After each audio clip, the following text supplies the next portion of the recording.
Comprendí de la forma más dolorosa que el amor, ese sentimiento que nos eleva, puede convertirse en el inicio de una devastadora desgracia. Imaginen la angustia de estar esperando un hijo de su amado esposo y que su propio padre les arrebate la vida poco después. Buenas tardes, queridos amigos. Soy la abuela Sebastiana, y a mis 78 años les hablo directamente desde mi humilde hogar en la Ciudad de México, la vibrante capital. Sin embargo, la historia que les compartiré hoy sucedió en mi pueblo natal, San Miguel de Allende, ubicado en el corazón de México, una ciudad que actualmente es un destino turístico muy concurrido, repleto de cascadas y mansiones históricas. En la década de 1960, era un lugar apacible donde todos se conocían, con sus calles adoquinadas y los chismes que se propagaban con la misma velocidad que el agua durante las lluvias. Antes de comenzar mi relato, quiero expresar mi gratitud a todos ustedes por acompañarme en este canal. Si mi historia les resulta interesante, les agradecería que dejaran su me gusta, se suscribieran y me indicaran en los comentarios desde qué lugar del mundo están viendo este vídeo. Si te encuentras en mi misma ciudad, en otro estado de México, o incluso en otro país donde haya mexicanos, me encantaría que me contaras un poco sobre tu vida. Saber de ustedes, de gente de todos los rincones escuchando mis historias, me llena de alegría. Nací en 1947, en una época donde las niñas tenían pocas oportunidades. Mi padre, don Antonio, albañil de oficio, fue de los que construyeron gran parte de las casas del pueblo con sus manos, un hombre trabajador y respetado, aunque de carácter fuerte. Mi madre, doña Guadalupe, era costurera, creando vestidos de novia y ropa de trabajo con una habilidad que todas las mujeres de la zona admiraban. Mi infancia transcurrió entre retazos de tela y el aroma de la mezcla fresca que mi padre traía de su trabajo. Nuestra casa, aunque modesta, era digna, 3 cuartos pequeños, una sala, una cocina y un patio repleto de árboles frutales, cuidados con esmero por mi madre. En nuestra familia éramos 4 hermanos, yo, la mayor, le seguía José, después venía Antonio, a quien todos llamábamos Toñito, y por último, la pequeña María de las Mercedes, que llegó inesperadamente casi como un regalo de jubilación para mi madre, quien ya no esperaba tener más hijos. La vida en San Miguel de Allende en los años 60 era sencilla. Las muchachas de familia como yo teníamos una rutina muy clara: ayudar en las tareas del hogar, estudiar lo básico porque se creía que las mujeres no necesitaban mucha educación, asistir a misa los domingos y esperar que un joven de buena familia solicitara permiso para cortejarnos con la intención de entablar un noviazgo, comprometerse, casarse y tener hijos. Ese era el destino preestablecido para cada niña que nacía. Sin embargo, yo era diferente, soñaba más allá de lo que mi padre consideraba apropiado. Me encantaba leer los libros que la maestra de la escuela me prestaba a escondidas y tenía una colección de recortes de revistas con imágenes de lugares lejanos que anhelaba conocer: París, Roma, la Ciudad de México. En aquel pueblito donde los días se sucedían monótonamente como interminables cuentas de un rosario, todo parecía distante e inalcanzable. Fue en ese contexto donde conocí a Juan. Solo pronunciar su nombre, mi Juan, aún ahora, después de tantos años, me produce un dolor en el pecho. Él llegó a San Miguel de Allende en 1965, proveniente de la Ciudad de México, una urbe relativamente nueva en ese entonces. Llegó para trabajar como asistente de don Gumerindo, el único fotógrafo del pueblo, un hombre mayor que ya tenía dificultades para subir escaleras y agacharse en busca de los mejores encuadres. Juan era diferente a todos los jóvenes que yo conocía. Tenía 22 años, el cabello negro le caía sobre los ojos de forma que hoy se consideraría a la moda, y una sonrisa que parecía irradiar luz a su alrededor. Pero no era solo su apariencia, era su forma de ver el mundo. Había vivido en la Ciudad de México, había visto cosas que nosotros, los del pueblito, solo conocíamos a través de fotografías. Él conversaba sobre películas, melodías y sitios remotos, con la misma naturalidad con la que uno hablaría de alguien que vive justo al lado. Nos conocimos en una festividad de la iglesia, de esas que unían a toda la comunidad del pueblo. Yo con 18 años, estaba ayudando a mi madre a servir antojitos en su puesto cuando él apareció con una cámara fotográfica colgando de su cuello, solicitando permiso para documentar la celebración para el periódico local. ¿Le molestaría a la señorita si le tomo una foto mientras sirve los dulces?, me preguntó con una voz que me resultaba melodiosa. Quedará muy bien en el periódico con esa sonrisa. Sentí que mi rostro se encendía de inmediato. Ningún joven me había elogiado así, de manera tan directa. En nuestro pueblo los muchachos eran tímidos. Preferían enviar recados con sus hermanas o amigos antes de hablarle a una muchacha. A mi padre no le agrada que yo aparezca en el periódico, respondí, bajando la mirada como se me había enseñado. Qué lástima, comentó él, sin borrar la sonrisa de su rostro. Sería la fotografía más hermosa que había capturado desde que llegué a San Miguel de Allende. Desde ese día, me parecía ver a Juan en cada rincón, en la plaza principal, a la salida de la iglesia después de misa, en el mercado mientras compraba provisiones para mi madre. Siempre con una sonrisa genuina, siempre con un saludo respetuoso y amable, siempre con aquellos ojos profundos que parecían percibir algo más allá de lo que los demás veían. Nuestro noviazgo floreció en secreto, de esa manera que solo intensifica el encanto, pequeñas notas que mi amiga le entregaba a Concepción, breves encuentros furtivos cuando yo simulaba ir a estudiar a su casa, conversaciones rápidas y nerviosas en las esquinas de la plaza, aprovechando los pocos minutos que conseguía escapar de la atenta supervisión de mi familia. Juan me mostraba sus fotografías, me relataba sus viajes y experiencias, y me prestaba libros que yo leía a escondidas, bajo las cobijas, con la luz tenue de una vela que debía apagar rápidamente al escuchar pasos en el pasillo. Junto a él sentía que realmente existía, como si hasta ese momento solo hubiera estado sobreviviendo, respirando y comiendo sin realmente vivir.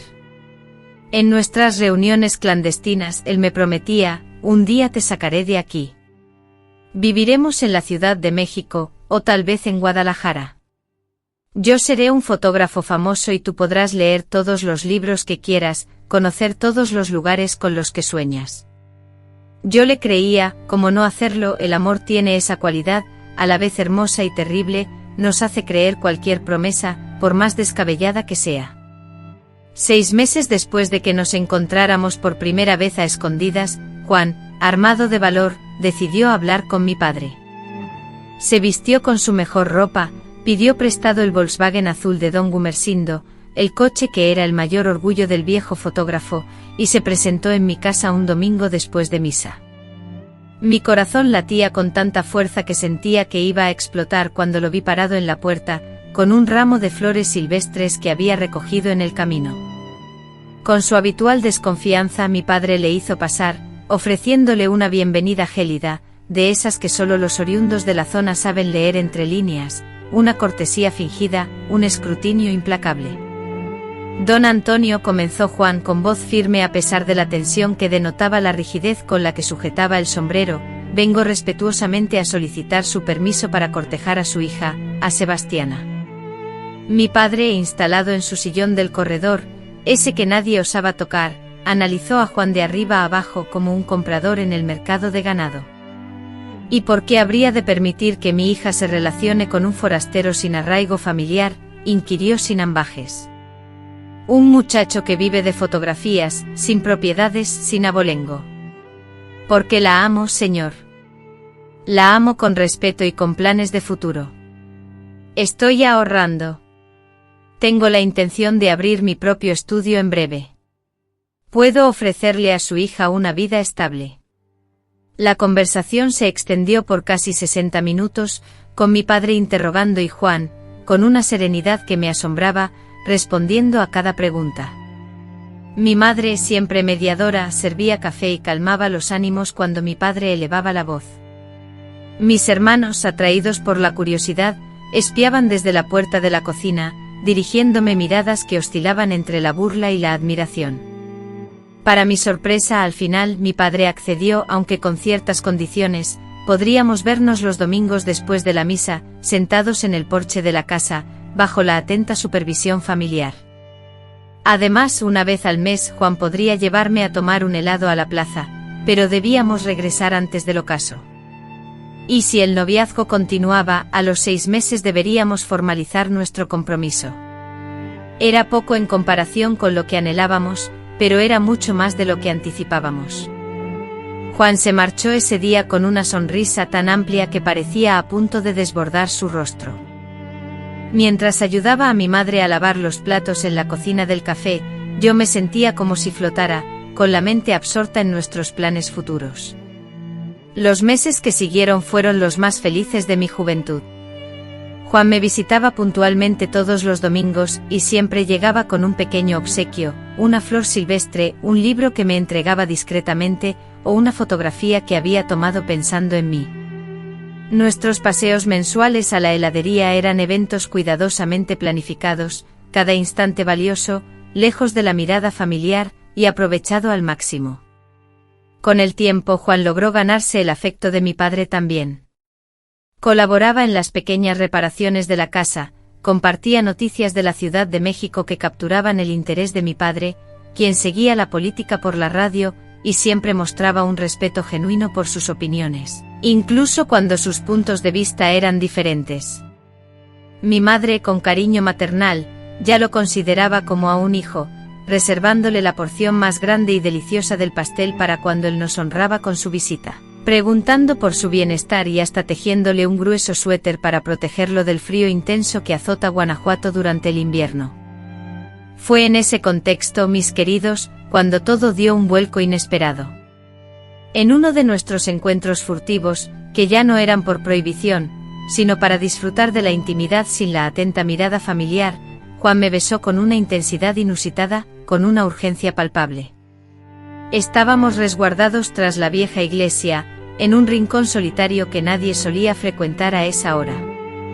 Sebastiana, cásate conmigo, susurró entre besos, lleno de emoción.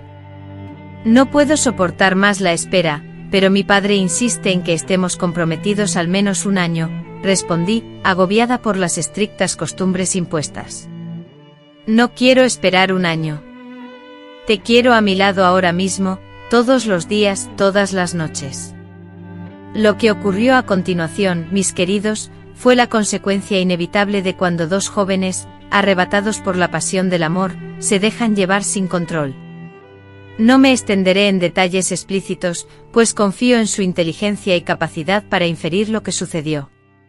Sin embargo, aquella tarde, a espaldas de la antigua iglesia, traspasamos un límite que en mi época, las jóvenes de buena familia no solían cruzar antes del matrimonio. En las semanas siguientes, las citas clandestinas se repitieron con mayor frecuencia. Sabía que estaba mal, había sido educada con esa convicción. Sin embargo, el amor con su poderío parece capaz de romper todas las barreras morales, de lo que es correcto e incorrecto. Juan y yo nos amábamos con la urgencia y el fervor de quien siente que el tiempo escapa y cada instante debe ser aprovechado al máximo. Fue entonces cuando mi periodo menstrual se atrasó y al principio resté importancia al hecho atribuyéndolo al estrés y la ansiedad. La preocupación por los preparativos de la boda me agobiaba, pero cuando una semana se convirtió en 2 y luego en 3, el temor comenzó a invadirme. Busqué a Juan en uno de nuestros encuentros clandestinos, temblando como una hoja, luchando por articular las palabras. Creo que estoy embarazada, logré decir finalmente con las lágrimas corriendo incontrolables por mis mejillas. Mi padre me matará, nos matará a ambos. Anticipaba pánico en su mirada, quizás incluso una propuesta de huida inmediata, pero en cambio, vi una sonrisa radiante sincera, seguida de un abrazo que me dejó sin aliento. Eso es maravilloso, Sebastiana, tenemos que casarnos pronto, ya no hay tiempo que perder. Pero por lo de tu padre, yo hablaré con él hoy mismo. Le diré que conseguí un empleo mejor en Guadalajara, que puedo mantener una familia y que deseo casarme lo antes posible.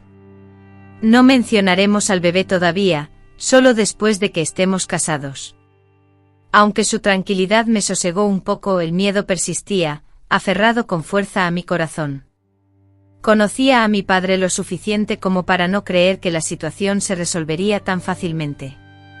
Don Antonio era un hombre de honor de los de antes y para él ciertos actos eran imperdonables. Quedamos en que Juan hablaría con mi padre el domingo siguiente, justo después de la misa. Ya lo tenía todo planeado, le diría que había recibido una oferta de trabajo en un estudio fotográfico en Guadalajara, que ya tenía un lugar donde vivir y que deseaba casarse conmigo sin más dilación.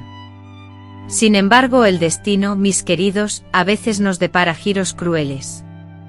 El viernes anterior a ese domingo, 2 días antes de la esperada conversación, me sentí mal durante el almuerzo. Un mareo intenso y repentino me obligó a salir corriendo de la casa. Mi madre, experimentada en estas lides tras haber dado a luz a 4 hijos, me observó con una mezcla de preocupación y entendimiento al regresar a la mesa, pálida y temblorosa. Una vez que mis hermanos se marcharon y solo mi madre y yo quedamos en la cocina, ella tomó mis manos entre las suyas, y con una voz suave pero decidida, me preguntó: ¿desde hace cuánto tiempo estás embarazada, Sebastiana? Al principio lo negué, claro.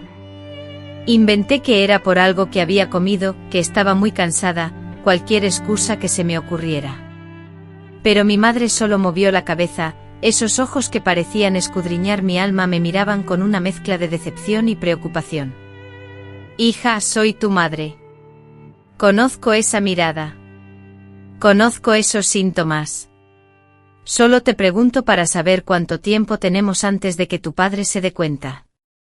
Entonces me derrumbé en lágrimas y lo confesé todo, cuánto amaba a Juan, los encuentros furtivos, el embarazo recién descubierto, los planes de él de hablar con mi padre ese domingo. Mi madre me escuchó en silencio, su rostro se ensombrecía a medida que hablaba. Tu padre no puede saber, Sebastiana, dijo cuando terminé. No, ahora no, de esta manera. Él me había amenazado, primero mataría a Juan y luego a mí. Yo, ingenua, creía que el miedo que las mujeres de aquel tiempo sentían por sus maridos era solo una exageración. Mi padre era un hombre severo, incluso a veces sus palabras eran crueles, pero la idea de que llegara a matar a alguien me parecía impensable. Juan iba a hablar con él el domingo. Mi madre planeaba decirle que quería casarse pronto, que tenía un trabajo en Guadalajara.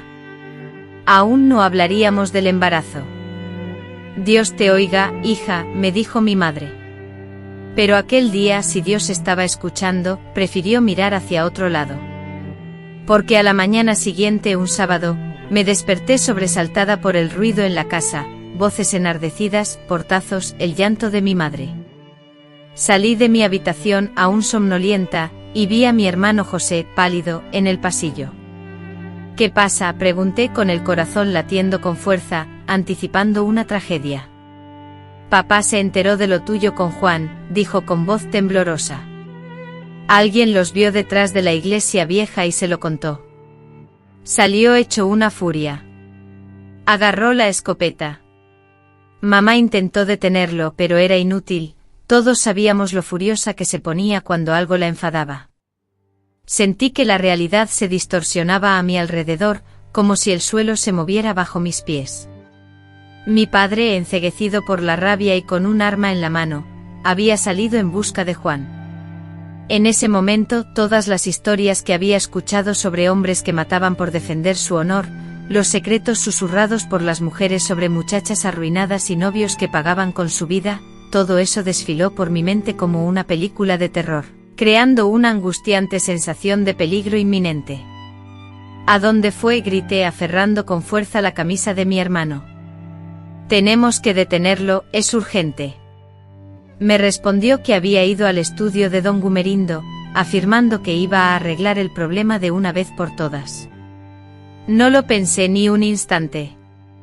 Aún en camisón, sin siquiera ponerme los zapatos, salí corriendo a toda velocidad por la polvorienta calle que conducía al centro del pueblo, donde se encontraba el pequeño estudio fotográfico.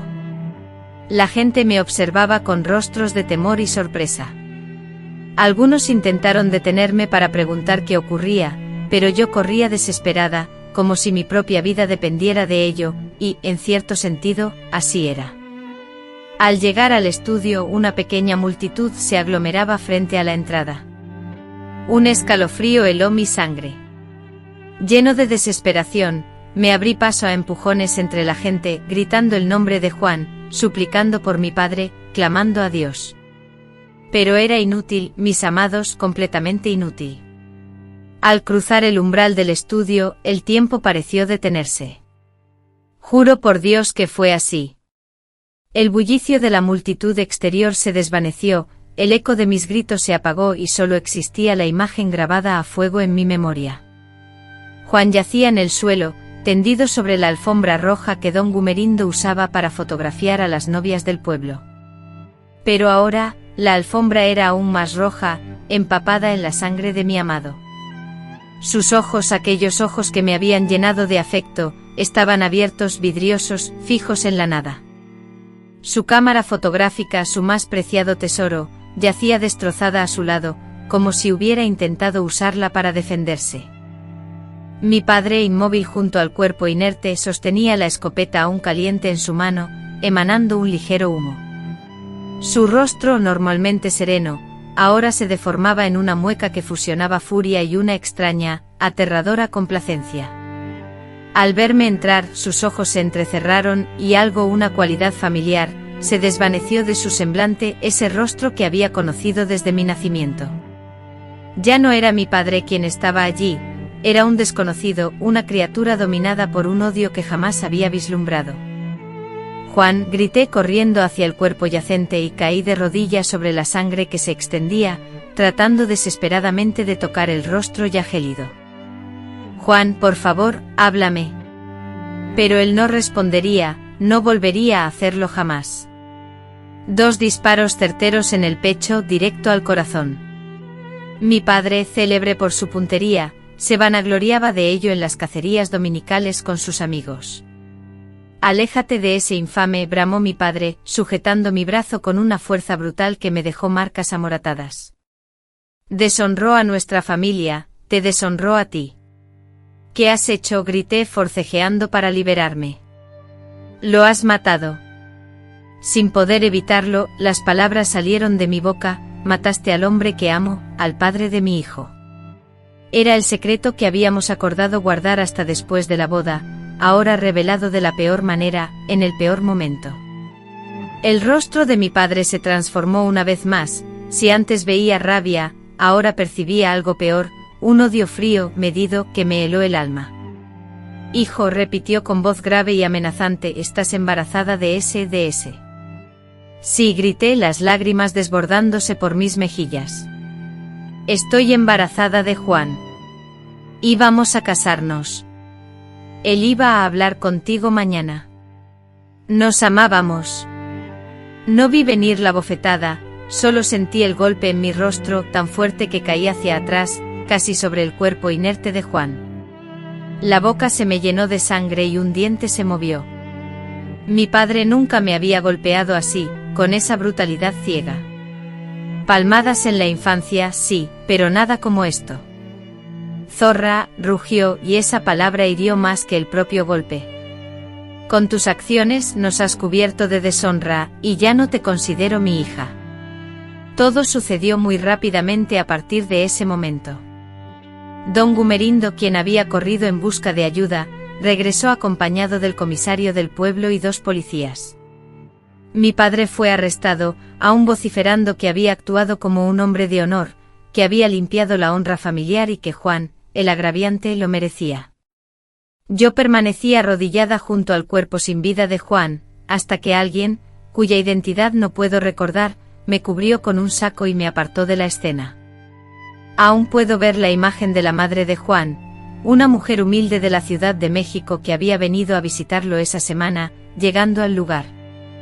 Sus desgarradores gritos de dolor al ver a su único hijo muerto todavía me atormentan en mis pesadillas. El resto de ese día es un recuerdo difuso. Sé que me llevaron a casa, que mi madre intentó consolarme, y que mis hermanos se mantuvieron a distancia, aterrados por la situación. La noticia de lo sucedido se propagó por el pequeño pueblo como un incendio en pasto seco. Al caer la noche, la noticia del asesinato del fotógrafo culpable del embarazo de mi hermana se había extendido por todo el pueblo. La noche me encontró en un estado de insomnio, con los ojos enrojecidos e irritados por las lágrimas, y un vacío opresivo en el pecho que antes albergaba los anhelos y esperanzas que Juan y yo habíamos construido juntos, incluyendo el futuro que habíamos imaginado para nuestro hijo, un futuro ahora destrozado por los disparos de escopeta. Ya entrada la madrugada, mi madre entró en mi habitación, con el rostro hinchado y surcado por las lágrimas, y se sentó junto a mí en la cama, entrelazando mis manos con las suyas, como solía hacer cuando me sentía enferma o apenada. Con la voz entrecortada por la emoción, me comunicó que mi padre sería encarcelado, pero que, dadas las costumbres y la mentalidad de los habitantes del pueblo, su encierro probablemente no sería prolongado. Titubeando como si buscara las palabras adecuadas, añadió que este tipo de tragedias eran comunes en la región y que, en estos casos, los hombres se protegían entre sí, argumentando que se trataba de una cuestión de honor. Con la voz rota por el llanto y la desesperación, pregunté: ¿qué honor, mamá? ¿Dónde está el honor en asesinar a un hombre noble que solo anhelaba casarse conmigo, un hombre que solo deseaba mi felicidad? Ante mi pregunta, ella no respondió, simplemente inclinó la cabeza. En ese gesto comprendí que, habiendo sido criada en las mismas costumbres, tal vez encontraba alguna lógica en toda esa brutalidad. Era un mundo gobernado por hombres, donde el honor era más valioso que la vida, donde la deshonra de una hija era peor que su muerte. Debes irte de aquí, Sebastiana, prosiguió después de un largo silencio. Ya no es seguro para ti en este pueblo. La gente murmurará, te señalarán, te maltratarán. Y tu padre no necesitó terminar la frase. Ambas sabíamos lo que sucedería. Mi padre, humillado frente a todo el pueblo, no descansaría hasta solucionar el otro problema, mi embarazo. Te enviaré a la casa de tu tía Josefa en Guadalajara, continuó. Ella está al tanto de todo y aceptó recibirte. Podrás tener al bebé y decidir qué hacer después. Y tú, mamá, tranquilos, hermanos, todo saldrá bien, aseguró, pero sus ojos delataban la angustia. Papá, a pesar de todo, no nos hará daño, es contigo con quien está enfadado. Esa misma noche, con una pequeña maleta llena de ropa y el poco dinero que mi madre había guardado secretamente de mi padre durante años, abandoné la casa familiar. Mi hermano José me acompañó en silencio hasta la estación de autobuses, en la oscuridad de la madrugada, para tomar el primer autobús con destino a Guadalajara. Cuídate mucho, hermanita, me dijo abrazándome con torpeza en el andén. Y cuida también al bebé. Aquel fue el último encuentro con mi hermano, la última vez que vi a mi familia por un periodo de tiempo muy prolongado. El trayecto a Guadalajara se hizo largo y doloroso. Cada bache y sacudida del autobús sobre el camino de tierra parecía recordarme la cruda realidad que había transformado mi vida. Hacía menos de 2 días, yo era una joven enamorada, planeando mi boda y esperando un hijo del hombre que amaba. Ahora era una prófuga, una mujer sin rumbo, como dirían en mi pueblo, embarazada del hijo de un hombre asesinado por mi propio padre. La tía Josefa me acogió en su casa sin hacer muchas preguntas, como si ya supiera lo que había ocurrido. Era hermana de mi madre, pero con un carácter muy distinto. Mientras mi madre era sumisa y callada, mi tía era independiente, dueña de una pequeña tienda de telas en el centro de Guadalajara y nunca se había casado. La gente la llamaba solterona, pero a ella parecía no importarle lo que dijeran. Te quedarás aquí conmigo el tiempo que necesites, me dijo, indicándome el pequeño cuarto al fondo de la casa. Aquí nadie tiene que saber de dónde vienes ni qué te ha pasado. Puedes ser quien quieras. Durante las primeras semanas, apenas salí de aquella habitación. El dolor por la pérdida de Juan era tan profundo, tan intenso, que sentía un vacío físico, como si me hubieran amputado una parte de mí. Lloraba hasta quedarme dormida, y despertaba con lágrimas en los ojos. Revivía cada instante compartido, cada promesa susurrada, cada sueño imaginado. En esos días, la única luz que me guiaba era la vida que crecía en mi interior. En los momentos de mayor oscuridad, cuando la tristeza amenazaba con consumirme, posaba mi mano sobre mi vientre a un plano y susurraba: eres parte de él, eres nuestro amor. Por ti seguiré luchando. La tía Josefa me permitió sumergirme en mi duelo durante un mes, pero luego, con delicadeza, me tendió una mano para rescatarme. Me ofreció un lugar en su tienda, donde me enseñó sobre telas, costura y el trato con los clientes. Poco a poco encontré un poco de paz en ese trabajo, en las tareas cotidianas, en la rutina que me impedía sucumbir por completo a la desesperación. A medida que mi vientre se abultaba, una nueva esperanza germinaba en mi interior. No era la misma esperanza radiante e ingenua de antes, sino algo más sereno, más fuerte, forjado en el dolor y determinado a sobrevivir. Fue al iniciar el 5º mes de mi embarazo, en pleno proceso de adaptación a mi nueva vida en Guadalajara, cuando el pasado, de la forma más despiadada, irrumpió en mi presente.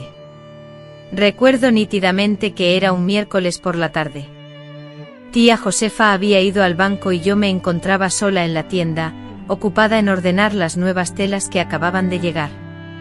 La campanilla de la puerta sonó anunciando la llegada de un cliente y al alzar la vista, me topé con mi padre, inmóvil en el umbral, con el sombrero en la mano y la mirada fija e inyectada en mi vientre, ya abultado bajo el holgado vestido. El terror que sentí en ese instante es imposible de describir. Era como si la sangre se hubiera helado en mis venas, como si el aire se hubiera vuelto denso e irrespirable. Retrocedí instintivamente buscando algo que me sirviera de escudo. «Papá», logré articular con la voz casi imperceptible. «¿Qué haces aquí?» «Vine a terminar el trabajo», respondió él, y en su voz se percibía una calma escalofriante. «Vine a limpiar la mancha que nuestra familia arrastraba, a lavar la afrenta que nos avergonzaba, de una vez por todas». Noté cómo había envejecido 10 años en cuestión de meses, el cabello completamente blanco, el rostro demacrado, los ojos hundidos y oscuros, pero lo que realmente me aterró fue la ausencia total de sentimiento. No había rastro de ira ni de odio, solo una determinación fría y metódica. Intentando ganar tiempo con la mirada fija en la puerta, desesperado por ver si alguien en la calle podía socorrerme, pregunté con voz temblorosa, ¿cómo pudiste salir de la cárcel? Él, con un paso firme hacia mí, respondió, aquel comisario es mi compadre. Entonces comprendí que mi decisión, el acto que debía realizar, ya estaba consumado. Me liberaron la semana pasada. Mamá, tus hermanos, tu madre están bien, los muchachos también. María de las Mercedes pregunta por ti, pero pronto lo olvidará, crecerá con rectitud, a diferencia de ti. Dio otro paso acercándose.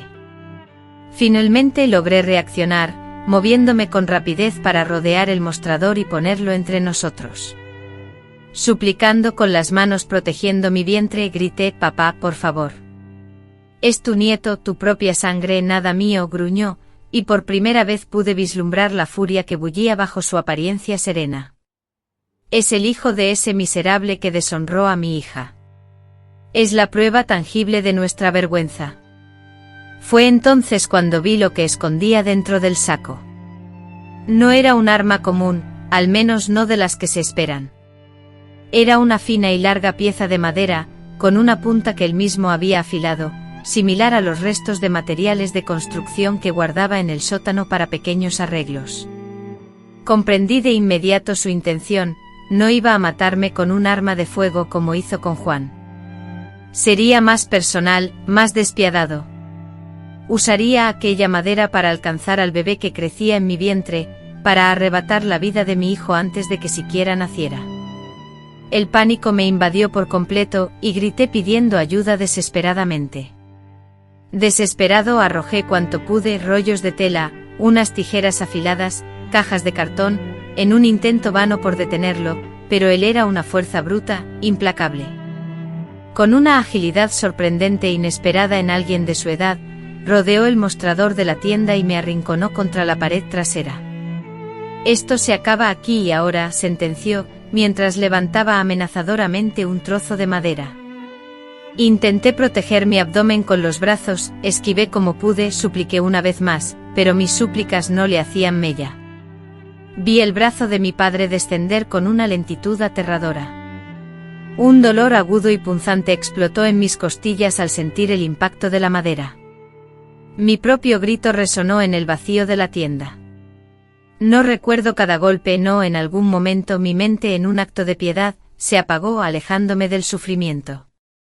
Solo conservo fragmentos, el sonido desgarrador de la madera rasgando tela y carne, el penetrante olor metálico de la sangre, el sabor amargo de las lágrimas y la bilis, y la voz de mi padre repitiendo palabras que habían perdido todo sentido para mí.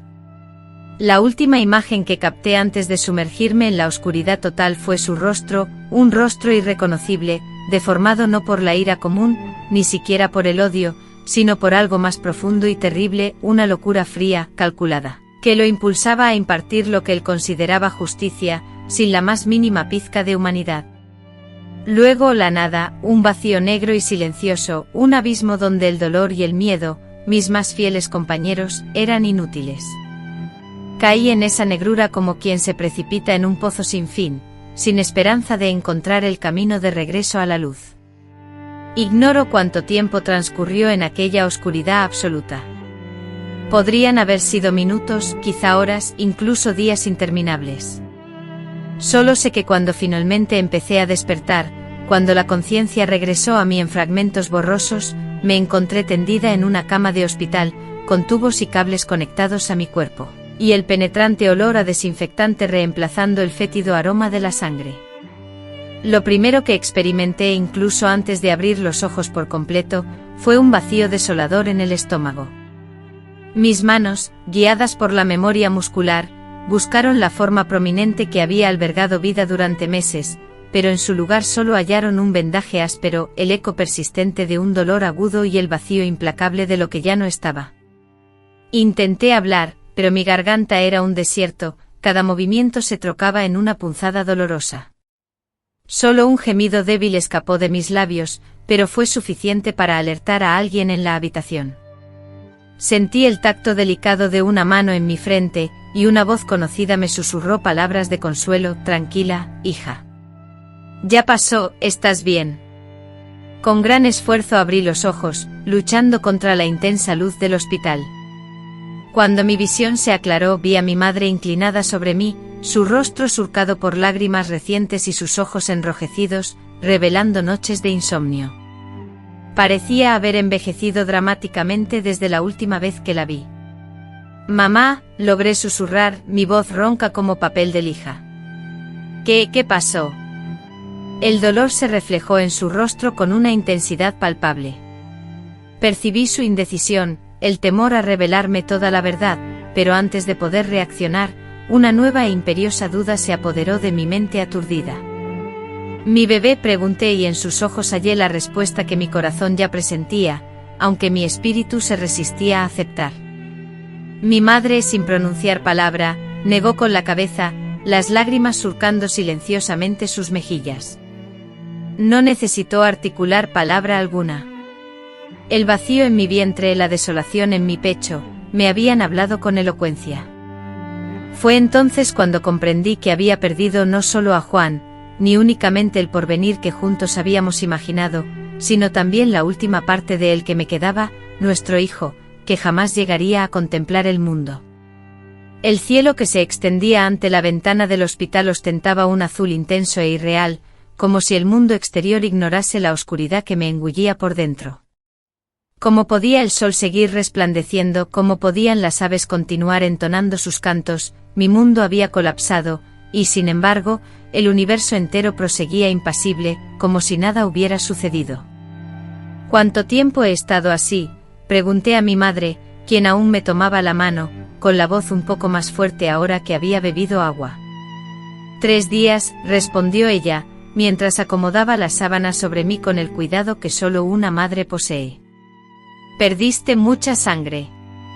Los médicos no estaban seguros de que fueras a sobrevivir. Una parte de mí deseaba preguntar por qué se habían esforzado tanto para mantenerme con vida.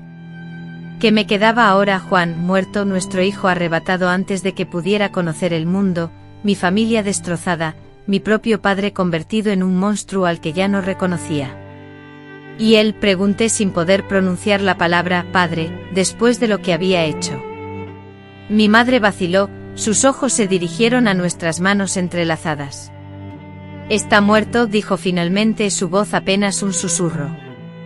El padre de Juan, don Manuel de la Ciudad de México, se interrumpió. Respiró hondo como si cada palabra fuera un sufrimiento insoportable. Cuando tu padre aún vivía y compartía tu vida, le comunicaron la trágica noticia del fallecimiento de su hijo. Viajó para asistir al funeral y sobre todo para conocerte. Deseaba conocer a la joven a quien su hijo había amado profundamente. El mundo se me vino encima, las paredes blancas del hospital se distorsionaban ante mis ojos como si fueran de agua.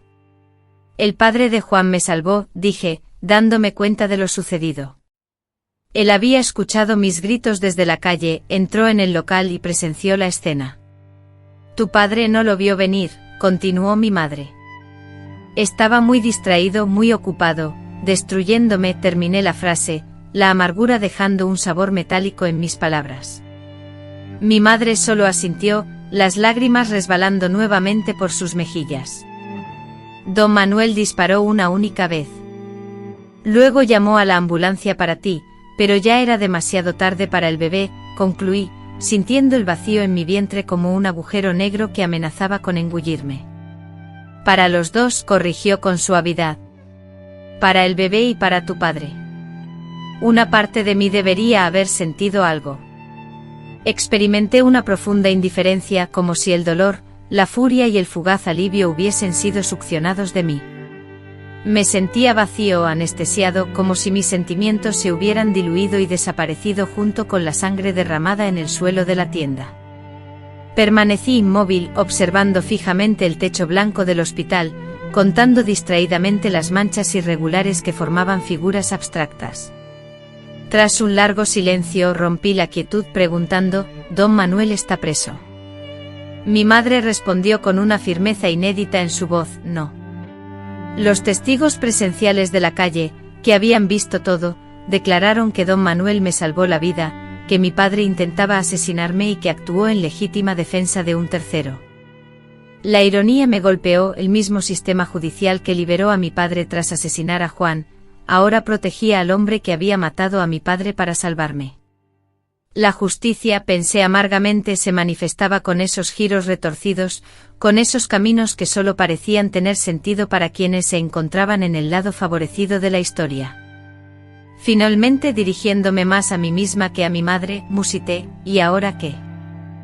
Ya estás mejorando, me aseguró ella, mientras me apretaba la mano con firmeza. Volverás a ser fuerte y luego no podrás regresar a San Miguel de Allende, terminé la frase por ella. No es una pregunta, agregué, para dejar claro mi presentimiento. No, asintió con tristeza. La gente no olvidaría, no me permitirían olvidar. Los pueblos pequeños tienen una memoria implacable. La hija de don Antonio, aquella que el fotógrafo forastero había deshonrado, que perdió un hijo, que indirectamente fue la causa de la muerte de su propio padre, estaría por siempre estigmatizada, señalada, objeto de murmullos. Las puertas se me cerrarían, las miradas me perseguirían, los susurros me acompañarían hasta la tumba. Tu tía Josefa dice que puedes quedarte con ella en Guadalajara, recomenzar allá, continuó mi madre. Te quiere cerca. Dice que tienes buena mano para las telas, para las ventas. Negué con la cabeza sutilmente. Era incapaz de concebir la idea de volver a esa tienda, a ese local donde lo había perdido todo. Cada retazo de tela me recordaría la sangre. Cada sombra me evocaría la imagen de mi padre con aquella tabla de madera. Cada vez que un cliente abría la puerta, me sobresaltaba, esperando lo peor, que la desgracia volviera a tocar mi puerta. No puedo quedarme en Guadalajara, dije finalmente con la voz temblorosa. No puedo seguir cerca de todo esto que me recuerda lo sucedido. Mi madre asintió lentamente como si ya supiera la decisión que iba a tomar. Tengo una prima en Ciudad de México, una que no conoces, es azul, de tez morena. Se llama Elena y salió de Guanajuato hace muchos años. Le escribí a Elena después de la tragedia, y me respondió que podía recibirme, que me ayudaría a buscar trabajo. La Ciudad de México, esa gran urbe, el hormiguero humano donde nadie sabría mi historia, donde podría perderme en la multitud, ser un rostro anónimo entre millones.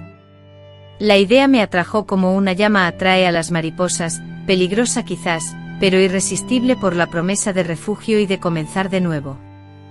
¿Cuándo puedo ir?, pregunté con esperanza. Y entonces vi el alivio reflejado en los ojos cansados de mi madre. Ella temía que me rindiera, el dolor fuera demasiado fuerte para soportarlo. Los médicos dicen que necesitan observarte una semana más. Después, si todo está bien, organizaremos el viaje. Transcurrió una semana, 7 días que funcionaron como un interludio entre el horror que acababa de presenciar y la incertidumbre de lo que me deparaba el futuro. Ese lapso fue suficiente para que las heridas físicas superficiales comenzaran a sanar, pero sabía que el tiempo, ni siquiera un siglo entero, sería suficiente para curar las cicatrices emocionales. Entonces mi pensamiento se dirigió a mi madre, a ella y a mis hermanos, cuyos rostros, marcados por el tiempo, se contraían en una expresión que fusionaba el sufrimiento con la firmeza. «Voy a cuidar de tus hermanos», me dijo. «José ya está trabajando, ayudando en casa. Toñito y María de las Mercedes todavía me necesitan». No le pregunté si vendría conmigo, si dejaría el pueblo en el que había vivido toda su vida. Conocía la respuesta. Mi madre era de esas mujeres que echaban raíces profundas en la tierra, que no abandonaban sus responsabilidades, que soportaban el peso del mundo sin mostrar debilidad.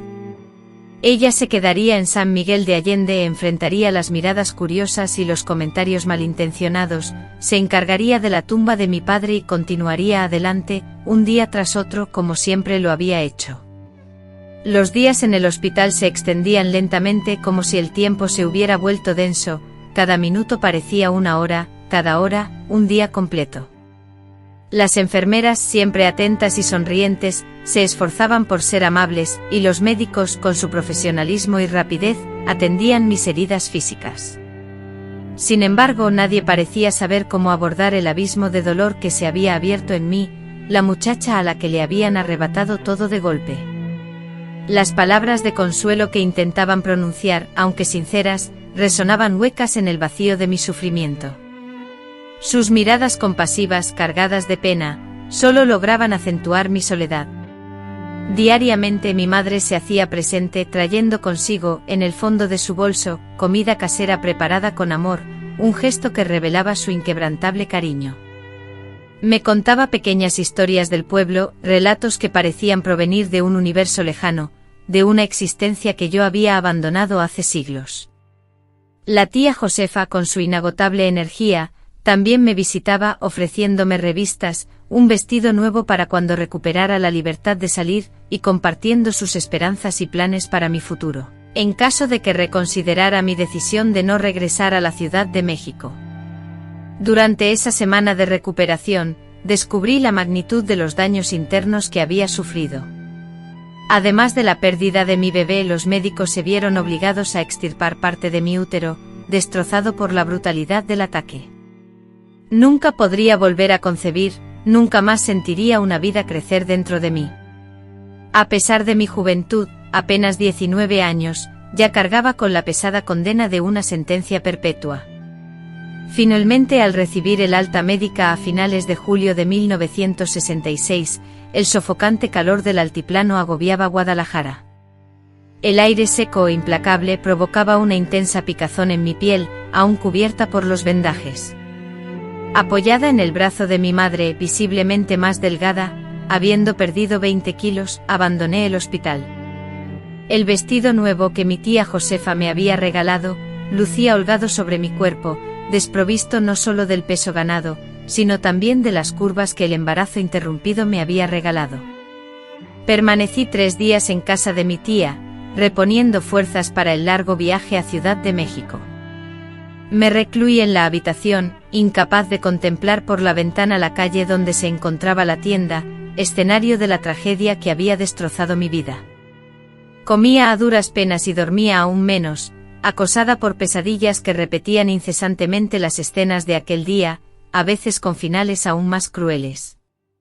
En la víspera de mi partida, mientras preparaba la pequeña maleta con la escasa ropa que mi madre había traído de San Miguel de Allende, recibí una visita inesperada. Don Manuel, el padre de Juan, solicitó una audiencia conmigo. Me sentí sumamente indecisa y llena de dudas. ¿Cómo podía enfrentar al hombre que había perdido a su hijo debido a mis acciones? ¿Cómo encarar a aquel hombre que, para protegerme, había quitado la vida a mi propio padre? ¿Qué palabras serían suficientes para expresar la complejidad de esta situación? Casi irresoluble, sin embargo, una voz interna me impulsaba a este encuentro, a buscar un cierre antes de comenzar una nueva etapa. Ordené que lo hicieran pasar. Al verlo con su innegable parecido a Juan, un dolor opresivo se apoderó de mi pecho. Reconocí los mismos ojos, la misma forma del rostro, incluso la postura ligeramente inclinada hacia un lado, idéntica a la de Juan. Era un Juan envejecido, agobiado por el cansancio y la tristeza. Señorita Sebastiana, pronunció, sosteniendo su sombrero con las manos y con una voz quebrada, señal inequívoca de haber derramado muchas lágrimas. Necesito ver a la muchacha que mi hijo tanto amaba, antes de regresar a la Ciudad de México. No logré articular respuesta alguna. Las palabras se atoraron en mi garganta, formando un nudo que amenazaba con asfixiarme. Juan me escribía sobre usted, añadió. Sacó del bolsillo un pequeño fajo de cartas, atadas con un hilo rústico. Todas y cada una de las semanas, desde que llegó a San Miguel de Allende, hablaba con entusiasmo de la muchacha más hermosa que había conocido, la que se escondía para leer libros a escondidas de su padre, la que soñaba con tierras lejanas, la que poseía la sonrisa más encantadora del mundo. Las lágrimas comenzaron a brotar de mis ojos, sin que pudiera evitarlo. No había llorado desde mi estancia en el hospital. Era como si me hubieran vaciado por dentro, como si ya no quedaran lágrimas por derramar. Pero allí, frente a aquel hombre, que era un reflejo vivo de mi amado Juan, las compuertas de mi dolor se abrieron de nuevo. Él me llevaría a la Ciudad de México. Con la voz entrecortada por el llanto, balbuceé que íbamos a casarnos y a criar a nuestro hijo allí. Él abriría un estudio de fotografía. Yo aprendería a revelar fotos, a ayudarlo. Teníamos tantos sueños por cumplir.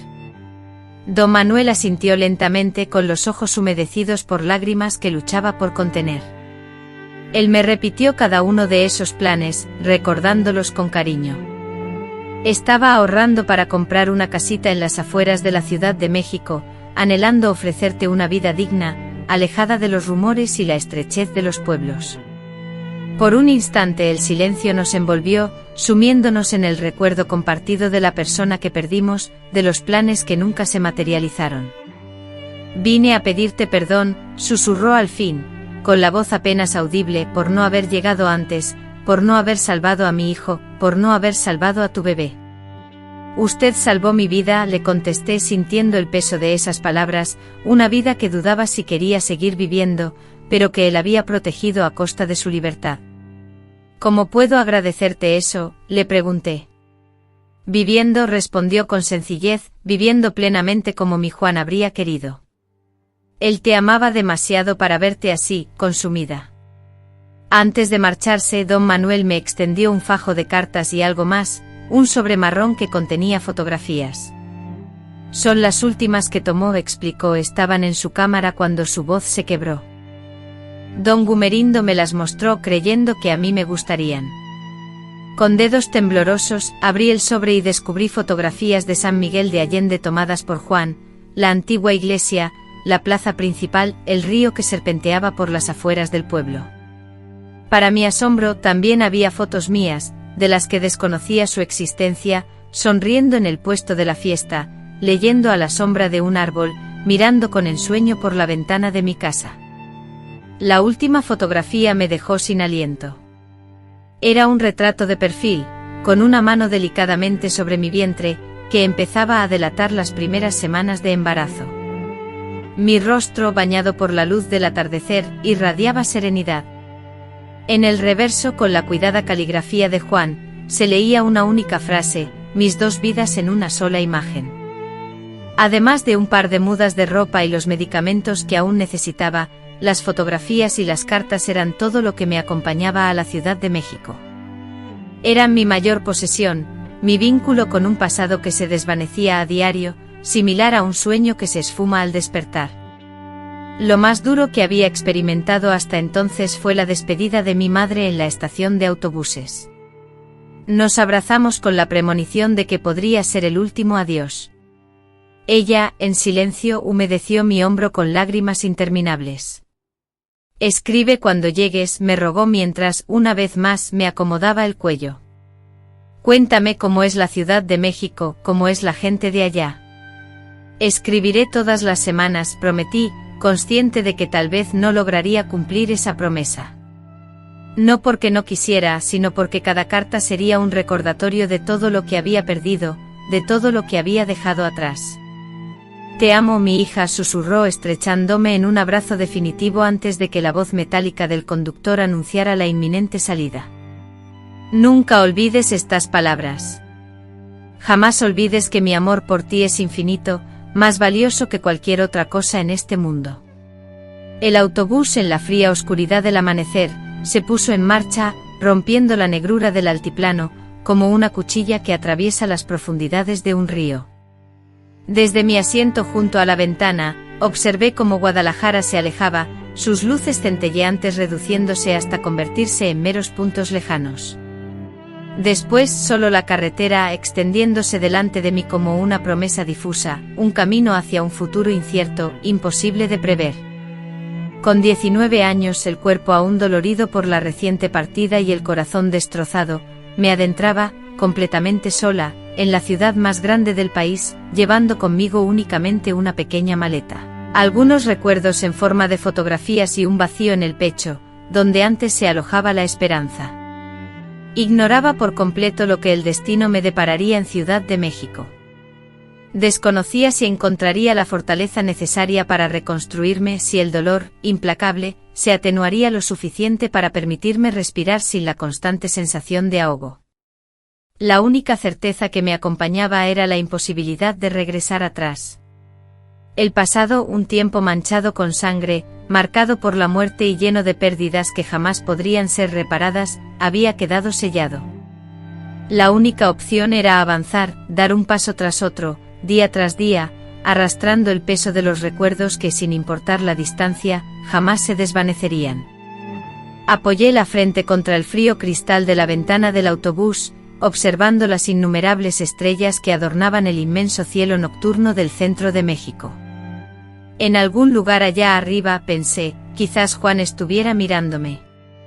Tal vez nuestro hijo, que nunca llegó a experimentar la vida, se sintiera seguro en sus brazos.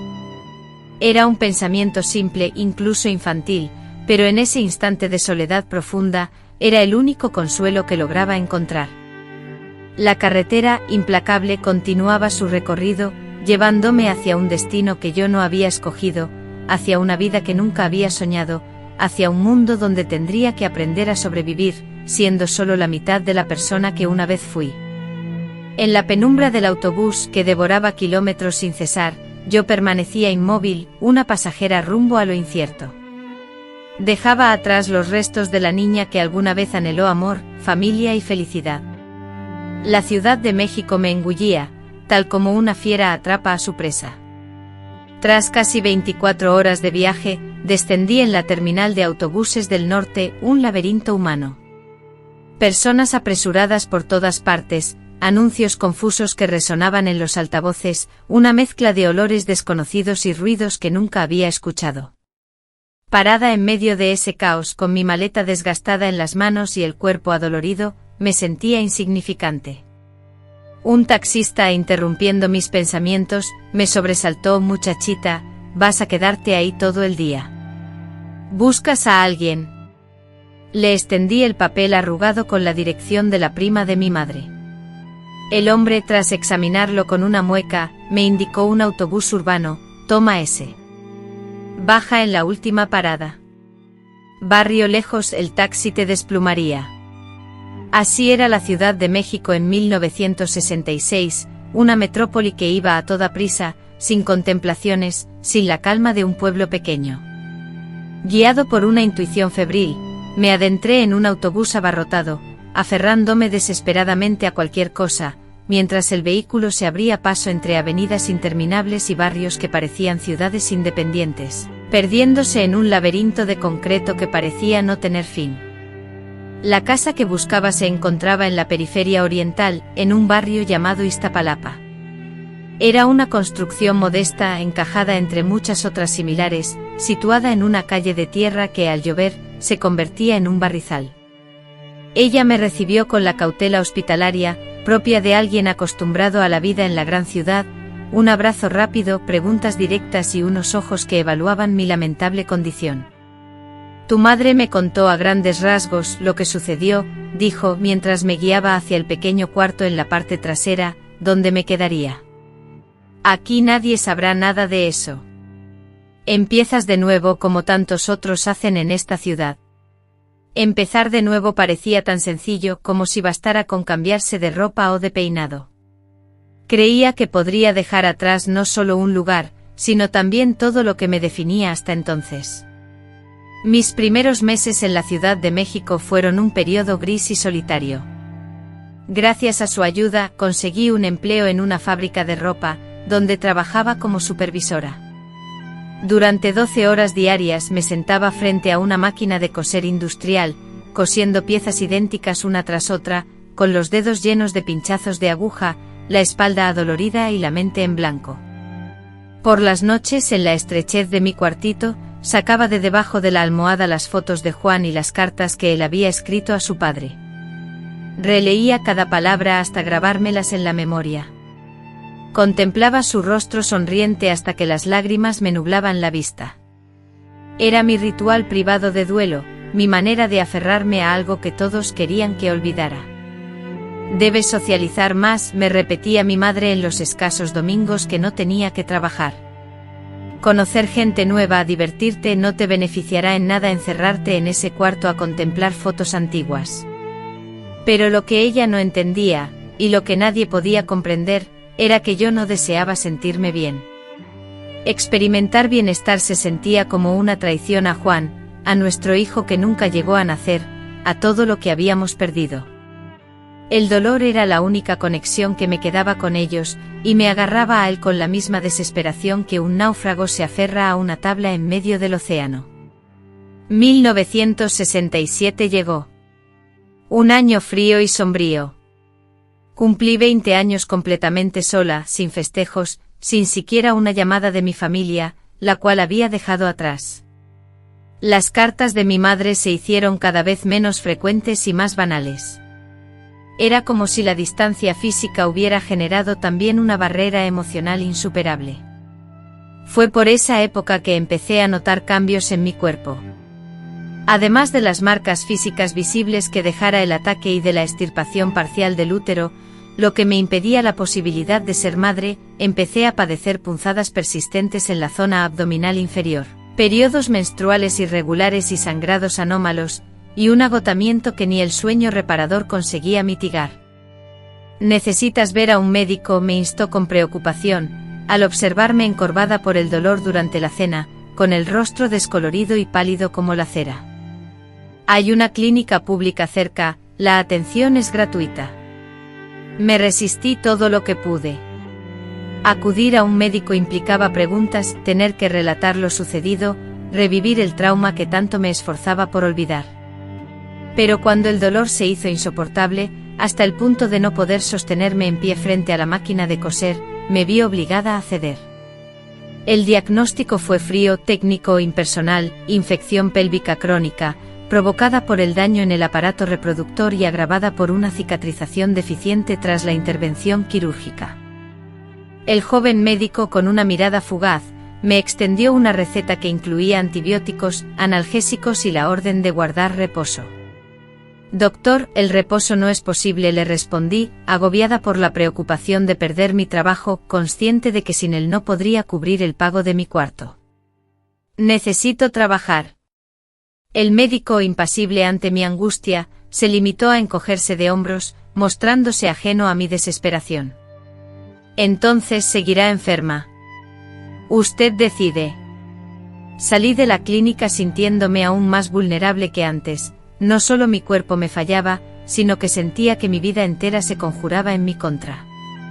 Sin familia, sin afecto, sin salud, sin esperanza, a mis 20 años me sentía como una anciana de 80, agobiada por un peso que me encorvaba tanto física como emocionalmente.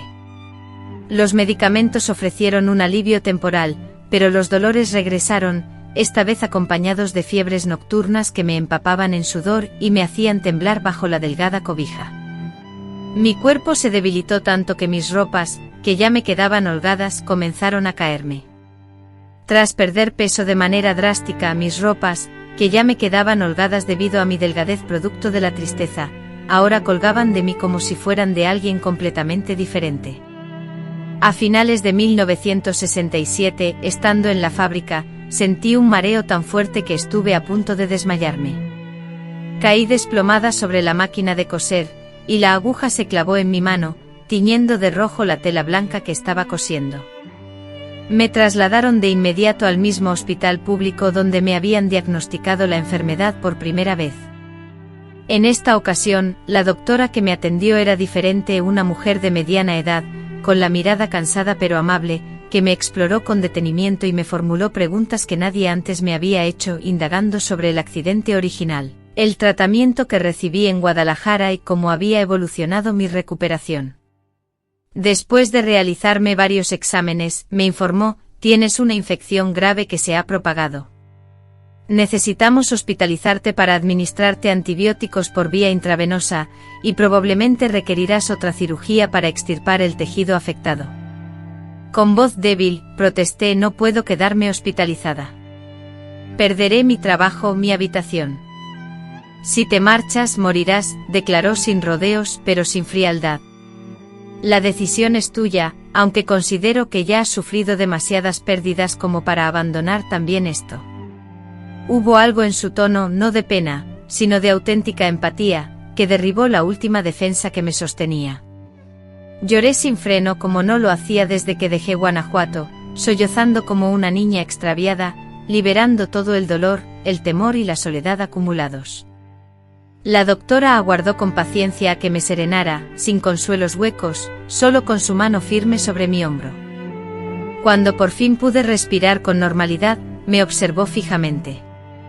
Eres demasiado joven para rendirte, afirmó con sencillez, te vamos a cuidar y luego decidirás qué hacer con la vida que aún te queda. Permanecí hospitalizada casi 2 meses porque la infección era más seria de lo que se pensaba inicialmente. La enfermedad, ahora diseminada por varios órganos, consumía mi cuerpo, que luchaba débilmente contra ella. Sufrí 2 intervenciones quirúrgicas y la fiebre alta me atormentó durante semanas.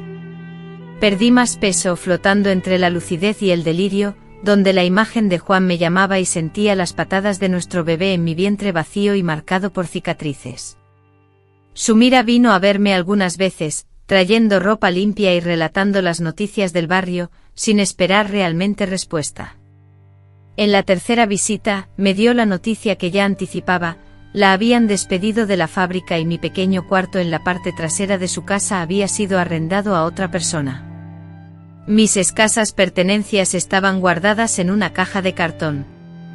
Cuando salgas de aquí puedes quedarte en mi sofá hasta que te acomodes, ofreció, más por obligación familiar que por genuina intención. Pero necesitas conseguir algo pronto, la vida está difícil para todos, añadió.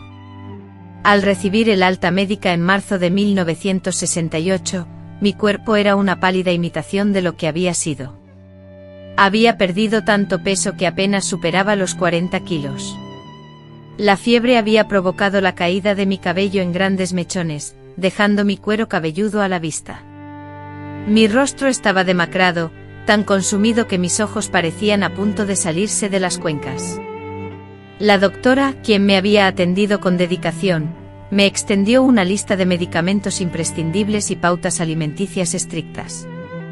Además, me confió un consejo crucial: encuentra una razón para vivir más allá del dolor. No importa que sea un trabajo que te apasione, un pasatiempo que te distraiga, incluso la compañía de una mascota.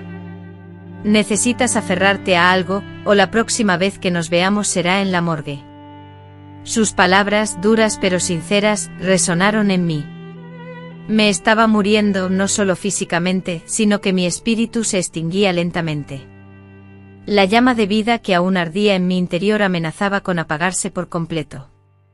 Su mirada era compasiva, pero la incomodidad del momento y su aparente impaciencia se notaban en su rostro.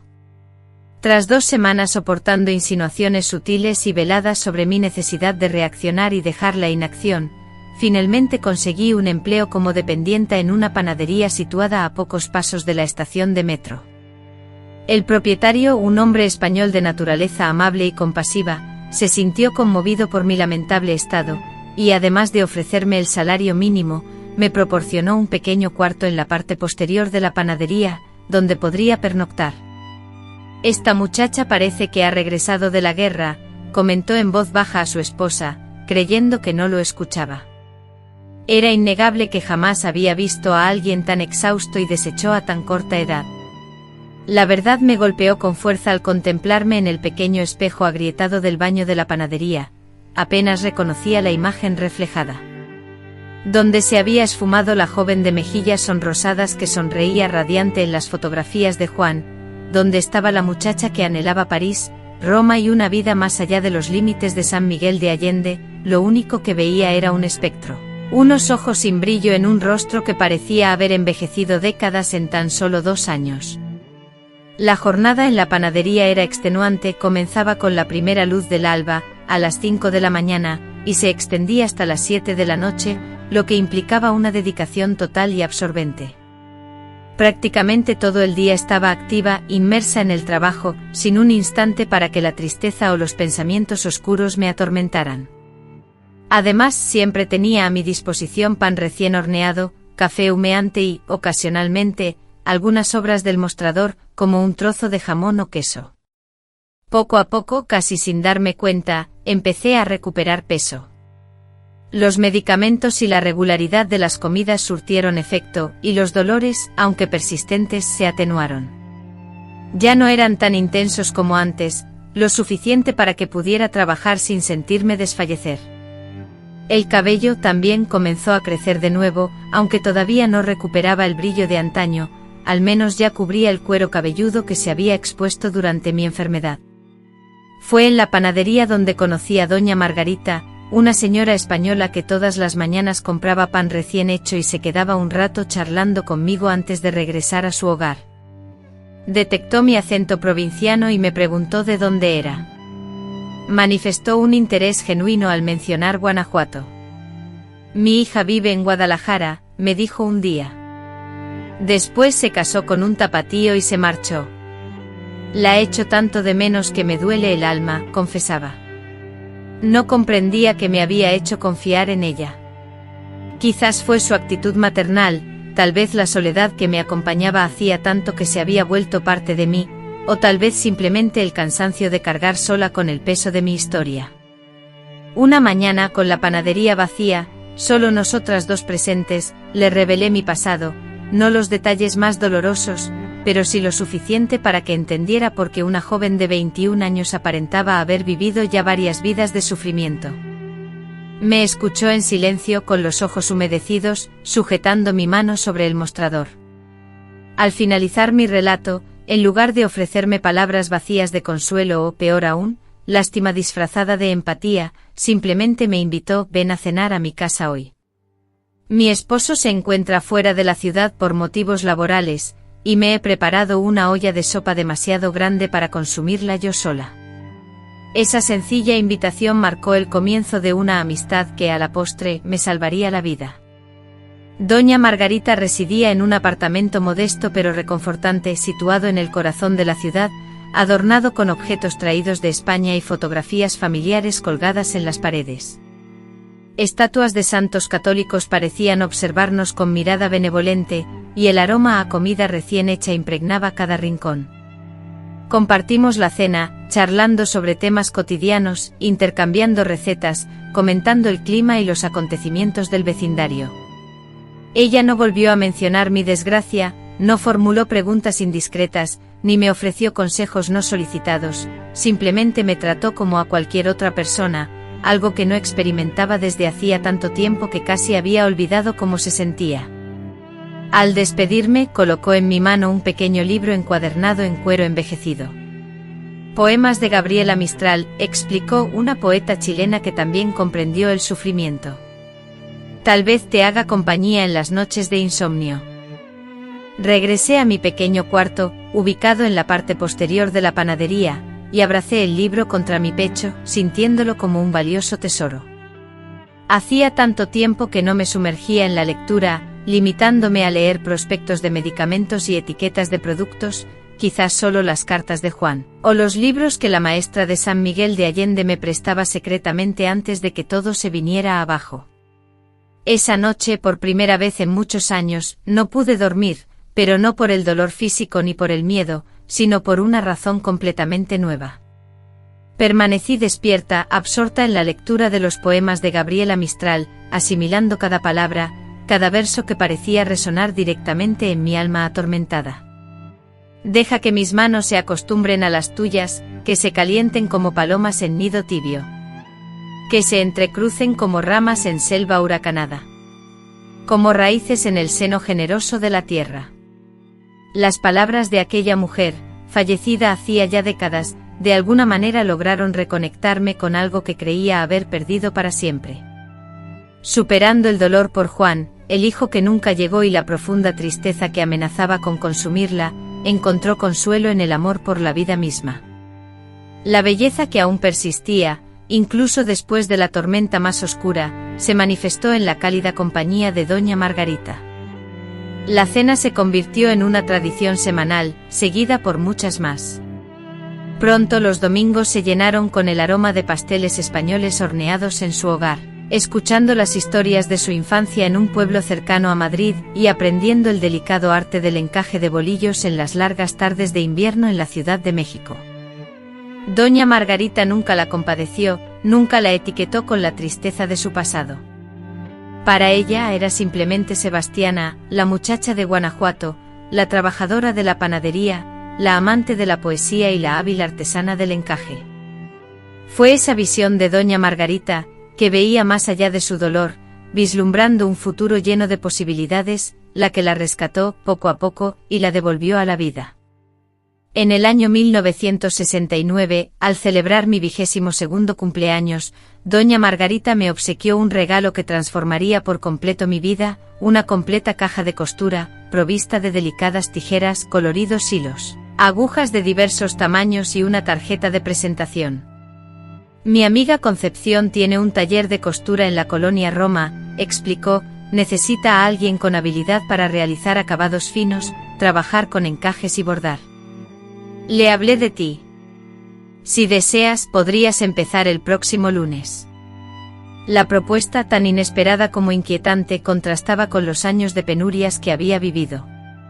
La posibilidad de construir algo, de aplicar una habilidad que había aprendido de mi madre y perfeccionado con doña Margarita, me parecía irreal. No sé si estoy preparada, confesé insegura.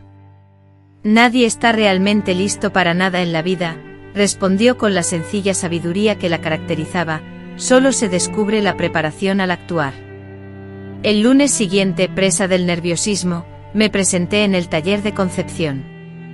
En un salón diminuto pero refinado, donde la alta sociedad de la capital buscaba vestidos únicos y artesanales, distintos a los que inundaban las tiendas, se encontraba Concepción, una española corpulenta con manos ágiles y una mirada escrutadora.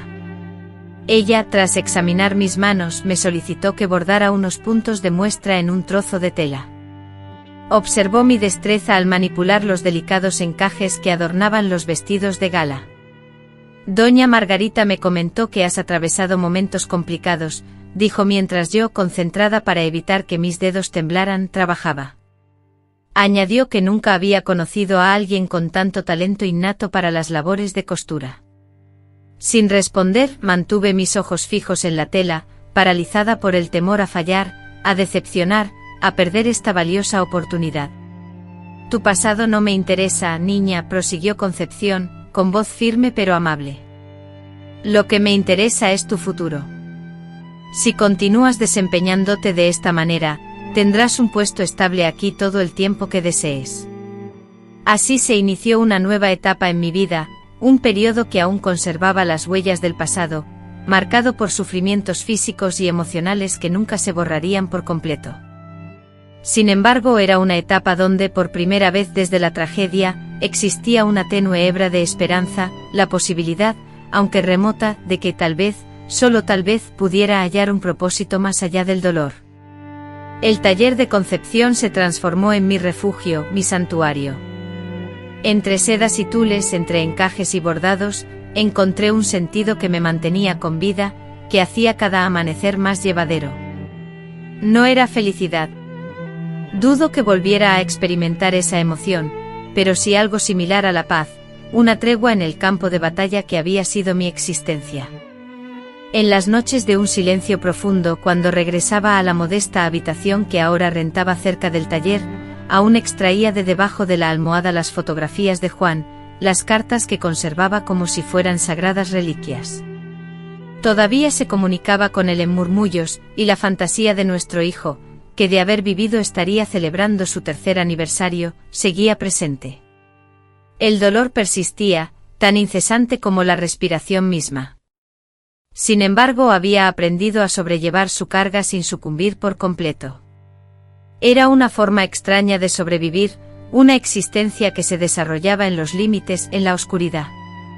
Ya no vivía con plenitud, incapaz de recordar cómo hacerlo, pero tampoco se limitaba a aguardar la muerte.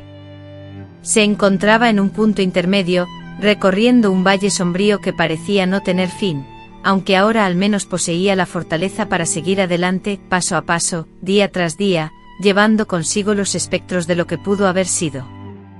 En la Ciudad de México los años 70 irrumpieron con el estruendo del desarrollo urbano, un ruido constante que marcaba el avance imparable de la modernidad. La ciudad se expandía vorazmente como una criatura insaciable, consumiendo a su paso vestigios del pasado, viejas casonas coloniales, árboles majestuosos que habían presenciado siglos, tradiciones ancestrales y recuerdos entrañables. Nuevas construcciones surgían vertiginosamente transformando el paisaje citadino, mientras amplias avenidas, como cicatrices, se abrían paso a través de barrios enteros, desplazando a sus habitantes y destruyendo todo a su paso. El concreto en su avance incesante sepultaba cualquier rastro de naturaleza. Yo, con mis 23 años cumplidos en 1970, contemplaba esta metamorfosis con la mirada distante de quien se siente ajena al mundo que la rodea, con la sensación de haber vivido ya una larga vida. El espejo reflejaba la imagen de una mujer joven, con su cabello oscuro nuevamente largo, un cuerpo delgado pero ya recuperado de la enfermedad, y unas manos hábiles que creaban belleza con aguja e hilo. Sin embargo, en lo más profundo de mi ser, aún residía la niña frágil y desamparada que huyó de Guanajuato, llevando consigo solo dolor y fragmentos de memorias. El taller de costura de Concepción florecía, y con él también yo prosperaba. Después de comenzar como simple ayudante, ascendía a bordadora principal, y posteriormente a supervisora del grupo de mujeres encargadas de los acabados más finos. Descubrí entonces un talento innato que ni siquiera yo conocía, la habilidad de convertir telas comunes en creaciones artísticas portátiles. Tus dedos tienen magia, solía decir Concepción, mientras admiraba un bordado especialmente complejo que había terminado para el vestido de novia de una clienta adinerada. Es como si las flores brotaran de la aguja. Quizás tuviera razón. Quizás esas flores bordadas, esos encajes delicados, fueran la única manifestación de belleza que aún podía crear en un mundo que se había vuelto tan sombrío para mí. En 1972, Concepción me hizo una propuesta sorprendente. Estoy envejeciendo, me dijo, mis manos ya no son tan firmes, y mis ojos no aprecian los minúsculos detalles de los bordados más intrincados. Ella, con la mirada fija en mí, me propuso convertirme en su socia, heredando poco a poco el taller que había edificado con tanto trabajo y dedicación. Sentada en la humilde salita trasera, donde solíamos hacer nuestras pausas para comer, me confió, no tuve hijos, y tú, para mí, eres la hija que la vida me regaló. Deseo que mi legado, mi esfuerzo, continúe prosperando en tus manos cuando yo ya no esté. La propuesta, repentina y trascendental, me sobrecogió. Ser socia implicaba asumir una gran responsabilidad, un compromiso a largo plazo, la fe en un futuro prometedor. La idea de un mañana que valiera la pena vivir me resultaba abrumadora. Dudé.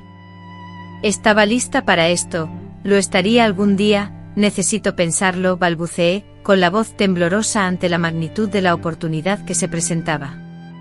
Esa noche, como solía hacer en los momentos cruciales, saqué las fotografías de Juan y las cartas que le había escrito a su padre. A la luz tenue de mi habitación, en la pequeña mesa de mi pensión, desplegué aquellas reliquias del pasado y, en silencio, conversé con el hombre al que aún amaba, a pesar de los 6 años transcurridos desde su partida. Juan, con su sonrisa plasmada para siempre en la fotografía, me miraba sin responderme. Yo, que conocía sus anhelos, sus proyectos compartidos, le preguntaba qué opinaría sobre esta nueva posibilidad que se me presentaba. El silencio del cuarto fue la única respuesta, interrumpido apenas por el eco lejano de la ciudad y la constante compañía del dolor, un dolor que me era íntimo. Observando ese rostro amado, del que reconocía cada rasgo, recordé una frase que él mismo había escrito en una de sus cartas a su padre: Sebastiana tiene una fuerza que ella misma desconoce. Es como esos árboles del altiplano, que parecen marchitos y sin vida durante la sequía, pero que en su interior guardan la esperanza de volver a florecer. Estaría viviendo ese mismo ciclo, después de años de aridez emocional. Estaba surgiendo en mi interior un tímido indicio de vida, no era amor, ni tampoco una felicidad completa. Sabía que esos sentimientos, el dolor y el amor, habían sido sepultados con Juan y nuestro hijo, pero ahora, inesperadamente, sentía la necesidad de encontrar un propósito, un significado a mi vida, una razón para seguir adelante, más allá de la mera supervivencia. A la mañana siguiente, después de haberlo pensado toda la noche, le dije a Concepción que aceptaba su propuesta de sociedad. Sus ojos se inundaron de lágrimas, mezcla de alivio y una alegría que yo observaba con una curiosidad distante, como quien ya no recuerda con claridad la sensación de experimentar esas emociones. Vamos a cambiar el nombre del taller, anunció Concepción de inmediato con decisión. De ahora en adelante se llamará Taller Concepción y Sebastiana. Y luego, cuando tú te jubiles, solo Taller Sebastiana. Mi nombre es Sebastiana en la fachada de una tienda. Mi nombre asociado a algo hermoso, a algo que creaba en vez de destruir. Esa idea era tan extraña y nueva para mí que apenas conseguía asimilarla. La sociedad con Concepción marcó el comienzo de una nueva etapa en mi vida. Comencé a aprender sobre la parte comercial del negocio, a tratar con los proveedores, a negociar con los clientes más exigentes y a administrar las finanzas, siempre ajustadas, del taller. Desarrollé habilidades que jamás creí poseer, yo, que había sido educada únicamente para ser esposa y madre en un pequeño pueblo rural. En 1975, al cumplir 28 años, logré por fin abandonar la pensión donde vivía y alquilar un modesto pero digno apartamento, situado a poca distancia del taller. Era un espacio sencillo compuesto por una habitación, salón, cocina y baño, pero era mío, lo había conseguido gracias a mi esfuerzo con mi propio trabajo. Fue en esa época cuando recibí la primera carta de mi madre tras años de silencio. El sobre amarillento con su caligrafía temblorosa que reconocí al instante, permaneció días sobre mi mesa antes de que reuniera el coraje suficiente para abrirlo. ¿Qué podría decirme después de tanto tiempo? ¿Qué noticias traería de una vida que sentía ajena? De una familia que se había convertido en un recuerdo distante y doloroso. Cuando finalmente la abrí, las lágrimas brotaron antes de terminar de leer el primer párrafo. Mi amada hija, lamento profundamente que hayamos estado tanto tiempo separadas, incomunicadas. La distancia física, los problemas que la vida nos presentó, el dolor que cada una de nosotras ha soportado, todo ello levantó una barrera invisible y aparentemente infranqueable entre nosotras. Sin embargo, quiero que sepas que ni un solo día ha transcurrido sin que mi mente te evoque, sin que mis oraciones busquen tu bienestar y sin que el vacío de tu ausencia se sienta profundamente en nuestra mesa, en cada comida familiar. Hoy te escribo motivada por la dicha de haber obtenido tu dirección gracias a la ayuda de tu conocido de Ciudad de México, y también porque siento que mis días en este mundo son contados. No puedo soportar la idea de partir sin que conozcas la verdad, jamás ni por un instante he dejado de amarte. La carta continúa con las noticias de la familia. José se casó y ya tiene 2 hijos pequeños, llenando la casa de alegría. Toñito se mudó a Guadalajara y ahora trabaja en una oficina gubernamental. María de las Mercedes está por terminar sus estudios y sueña con ser maestra. La vida en San Miguel de Allende sigue su curso, las personas envejecen, nacen nuevos miembros y algunos se despiden para siempre. El pueblo, como reflejo de la lentitud inherente a la vida en el campo, crecía con parsimonia. Al final de la carta mi madre había escrito: sé que los recuerdos que tienes de este lugar te causan dolor. Sé que lo que sucedió aquí te marcó profundamente, de una forma que quizás nunca sane por completo. Sin embargo, quiero que sepas que si algún día deseas regresar, aunque sea solo para una visita, siempre tendrás un espacio en mi hogar y en mi corazón. Eres mi hija. Esa verdad, inamovible como una roca, permanecía inalterable sin importar las tragedias. Repetí la lectura de esa carta tantas veces que cada palabra, cada punto y coma, estaban grabados en mi memoria. Era un puente endeble tendido sobre un abismo aparentemente infranqueable, una mano extendida a través del tiempo y la distancia, pero fui incapaz de responder. Todavía no. La sola idea de revivir ese dolor, de plasmar en palabras todo lo que había ocurrido desde que me marché de Guanajuato, me aterrorizaba. Guardé la carta junto a las fotografías de Juan. Me había jurado responder tan pronto como me sintiera preparada, pero los días se transformaron en semanas, luego en meses, y la carta permaneció sin contestación, un nuevo tormento que me acechaba en las noches de soledad. El año 1976 trajo cambios significativos al taller. Concepción, ya casi septuagenaria, comenzó a distanciarse poco a poco, acudiendo solo unas pocas horas al día y delegando cada vez más responsabilidades en mí. El negocio, aunque modesto, prosperaba. Nunca llegaríamos a ser ricas, pero contábamos con una clientela fiel y pedidos constantes de vestidos de novia, atuendos para fiestas y ajuares para bebés, especialmente para familias conservadoras. Fue también en ese año cuando doña Margarita, mi primera amiga en la Ciudad de México, cayó gravemente enferma, víctima de un cáncer que se propagó velozmente, consumiendo su robusto cuerpo en cuestión de meses. La visitaba diariamente en el hospital después del trabajo, llevándole flores, libros de poesía que leíamos juntas y noticias del mundo exterior, un mundo que ella ya no podía contemplar. Sebastiana, fuiste un ángel en mi vida. Me susurró aquella tarde de septiembre con su mano helada aferrada a la mía, usando la poca fuerza que aún le quedaba.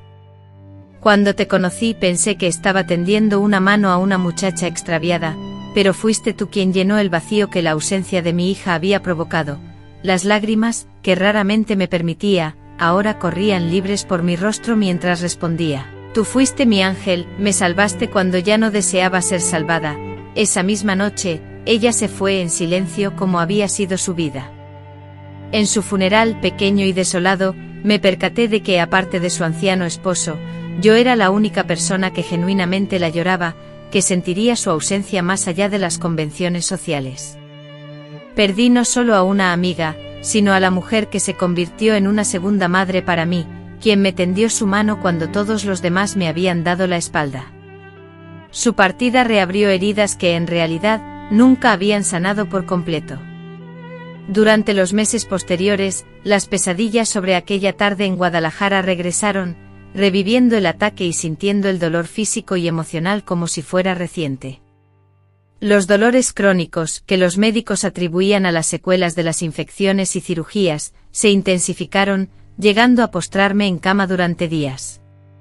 Preocupada por mi salud, Concepción insistió en que buscara la opinión de un especialista, argumentando que yo era demasiado joven para vivir como una inválida y que la medicina había avanzado, por lo que debían existir nuevos tratamientos. A regañadientes accedí. El médico, un hombre de mediana edad con una mirada amable, escuchó atentamente mi historia clínica, realizó exhaustivos exámenes, revisó mi historial y consultó con colegas. Al regresar por los resultados, me explicó que padecía endometriosis, una condición en la que el tejido similar al revestimiento del útero crece fuera de él, agravada en mi caso por el trauma y las malas cirugías que sufrí años atrás. Con la esperanza a medias, le pregunté si existía una cura, aunque la tristeza en su voz me había anticipado la respuesta. Cura completa, no, confesó con sinceridad. Pero podemos manejar los síntomas y mejorar su calidad de vida. Hay una nueva cirugía, menos agresiva, que puede extirpar algunas de las áreas más afectadas, y medicamentos hormonales para controlar el dolor. Otra cirugía, más medicinas, más tiempo de recuperación. La idea me agotaba, incluso antes de empezar. ¿Qué otra opción tenía? A mis 30 años, me sentía como una anciana, midiendo los días buenos entre crisis que me dejaban postrada, atemorizada por la llegada mensual de la menstruación, que desataba oleadas de un dolor casi insoportable. Lo pensaré, respondí poniéndome de pie para marcharme. Ya en la puerta, el médico me detuvo. Señorita Sebastiana, dijo con voz más suave. Sé que ha vivido cosas que nadie debería, y que la medicina le ha fallado antes, pero no se rinda. Todavía tiene mucha vida por delante. Una vida extensa se extendía ante mí, y la frase retumbó en mi mente durante días.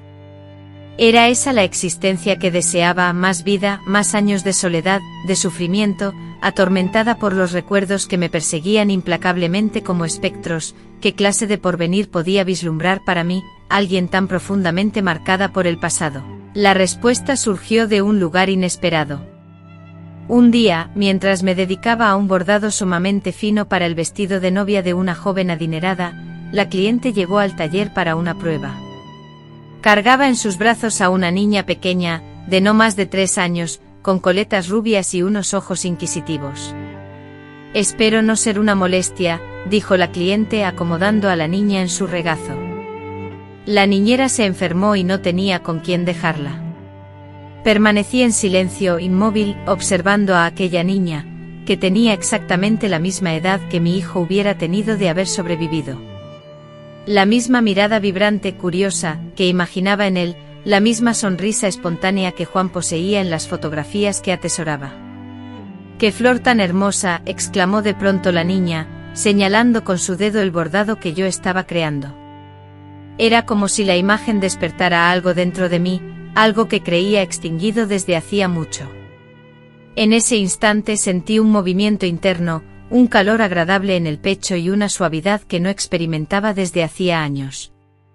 No era exactamente felicidad, sino más bien una sensación de posibilidad, como si una puerta que consideraba herméticamente cerrada se hubiera entreabierto, dejando pasar un rayo de luz.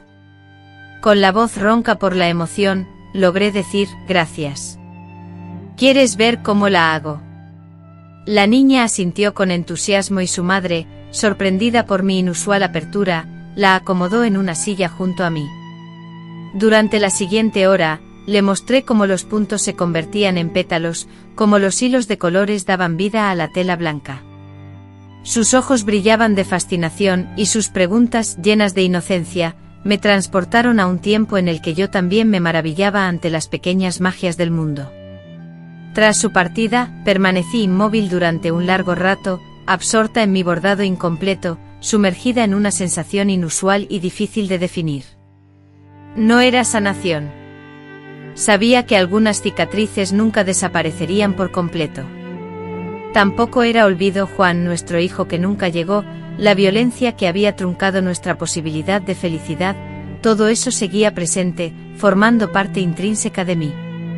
Era algo distinto, una suerte de aceptación, quizás la comprensión de que podía soportar este dolor y aún así, hallar pequeños instantes de belleza, de conexión, de propósito, que el pasado no necesitaba dictar por completo mi futuro y que tal vez, aún existía un propósito para mí en este mundo, más allá de la mera supervivencia a la sombra de lo que pudo haber sido. En la semana siguiente programé la intervención quirúrgica. 3 meses después me inscribí en un curso nocturno de diseño de moda en una escuela técnica cercana al taller. En la Navidad de ese año, tomé la pluma y escribí a mi madre, respondiendo a su carta. Le conté de manera concisa cómo era mi vida en Ciudad de México, y le pregunté por el bienestar de mis hermanos. Con esa carta, abrí una puerta que había permanecido cerrada por casi 10 años. No se trataba de un borrón y cuenta nueva, ni de un olvido mágico de todo lo que había sucedido. Las cicatrices, tanto físicas como emocionales, aún permanecían, algunas dolorosas al tacto, otras simples marcas blanquecinas de batallas libradas. Las noches todavía me atormentaban con pesadillas ocasionales. Los cumpleaños de Juan y la fecha en que nuestro hijo debería haber nacido seguían siendo días de duelo silencioso. Sin embargo, en las grietas de ese corazón roto, algo nuevo estaba floreciendo, una resiliencia que desconocía tener, una capacidad para hallar pequeñas alegrías en medio del sufrimiento, una fuerza que, como Juan había predicho tiempo atrás, solo esperaba el momento oportuno para revelarse. Los años 80 irrumpieron con una explosión de tendencias, estilos de vestir renovados, retos inéditos y un horizonte de oportunidades. El taller, ahora formalmente bajo mi liderazgo tras la jubilación de Concepción, se transformó para adecuarse a esta nueva era. Contraté a talentosos diseñadores recién egresados de la universidad. Ampliamos nuestra oferta, incluyendo una línea de ropa prêt-à-porter junto a las prendas hechas a medida. Anualmente organizábamos un pequeño desfile de moda que atraía tanto a nuestras clientas habituales como a potenciales compradoras. A los 33 años adquirí mi primer apartamento, un espacio compacto pero estratégicamente ubicado, decorado con esmero, reflejando la convicción de estar construyendo un hogar duradero. En sus paredes, además de las fotos de Juan, que siempre atesoré, exhibía obras de artistas locales, imágenes de destinos que anhelaba visitar, y los diplomas de los cursos que seguía tomando para perfeccionar mis conocimientos. En 1983, una llamada telefónica inesperada alteraría, una vez más, el rumbo de mi vida. Era José, mi hermano mayor, quien me llamaba desde Guadalajara, y su voz, ahogada por la emoción y la lejanía, me comunicó la noticia que en el fondo había temido durante años: nuestra madre estaba muriendo. El médico estimaba que le quedaban solo unas semanas de vida, explicó con dificultad. Además, José mencionó que nuestra madre no dejaba de preguntar por mí, Sebastiana, y que creía que no se iría en paz sin verme por última vez. Habían transcurrido 17 años desde que dejé Guanajuato, jurando no regresar jamás, 17 años construyendo una nueva vida, intentando olvidar el horror que había experimentado allí. La sola idea de volver, de enfrentarme a aquellos lugares impregnados de recuerdos terribles, me aterrorizaba. Sin embargo, se trataba de mi madre, la mujer que me había protegido como pudo, que había sufrido su propia cuota de aquella tragedia, perdiendo a su esposo, a pesar de sus defectos. La mujer que, a pesar de todo, nunca había dejado de amarme, incluso en la distancia y en el silencio de años sin contacto. Sin dudarlo, respondí: tomaré el primer autobús mañana. La decisión se tomó abruptamente, sin darme tiempo para analizar las consecuencias. El viaje de regreso a Guanajuato se sintió como una travesía por el tiempo. Cada kilómetro recorrido me retrotraía no solo en distancia, sino también en el plano emocional, desmantelando las defensas que había erigido con los años, resucitando heridas que creía sanadas. Al llegar a la terminal de autobuses en Guadalajara, José me esperaba. Apenas reconocí al muchacho delgado que me acompañó en mi huida. Ahora, era un hombre de casi 40, con entradas en el cabello oscuro y la misma mirada afectuosa que nuestra madre. El abrazo fue tenso, lleno de sentimientos encontrados. Éramos simultáneamente desconocidos y parientes, unidos por la sangre y la memoria, distanciados por años y vivencias que no compartimos. Está en casa, explicó mientras conducía lentamente el destartalado coche por las calles de Guadalajara, una ciudad que le resultaba extraña, tan cambiada desde que la había abandonado. Había insistido en no permanecer en el hospital, deseando morir contemplando su patio, las plantas que había cultivado con esmero durante tantos años. Al entrar en la modesta habitación donde descansaba, un grito se atascó en mi garganta. La mujer fuerte que recordaba, incluso en los peores momentos, se había convertido en una figura delicada, casi translúcida sobre las sábanas blancas. Su cabello, antes oscuro como el mío, era ahora completamente blanco y escaso, y su rostro un profundo mapa de arrugas que narraban historias de sufrimiento, de arduo trabajo, de constantes preocupaciones. Pero sus ojos, esos ojos seguían siendo los mismos, y al verme parada en la entrada, paralizada, incapaz de avanzar o retroceder, se iluminaron con un brillo que creí haber perdido para siempre. Mi hija, susurró extendiendo una mano temblorosa hacia mí. Al escucharla decir, viniste, corrí hacia ella de inmediato. Olvidé toda duda, rompí cualquier barrera que me separaba. Con la mayor delicadeza abracé su cuerpo frágil, sintiendo sus huesos casi bajo la piel, el calor abrasador de la fiebre que la consumía y el temblor incesante que revelaba su cercanía a la muerte. Llorando sin intentar disimular, le dije, estoy aquí, mamá. Estoy aquí ahora.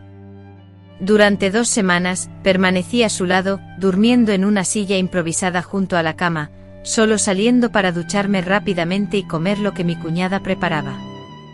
En esos días hablamos mucho sobre el pasado, sobre los años que perdimos, sobre las heridas que cada una, a su modo, cargábamos.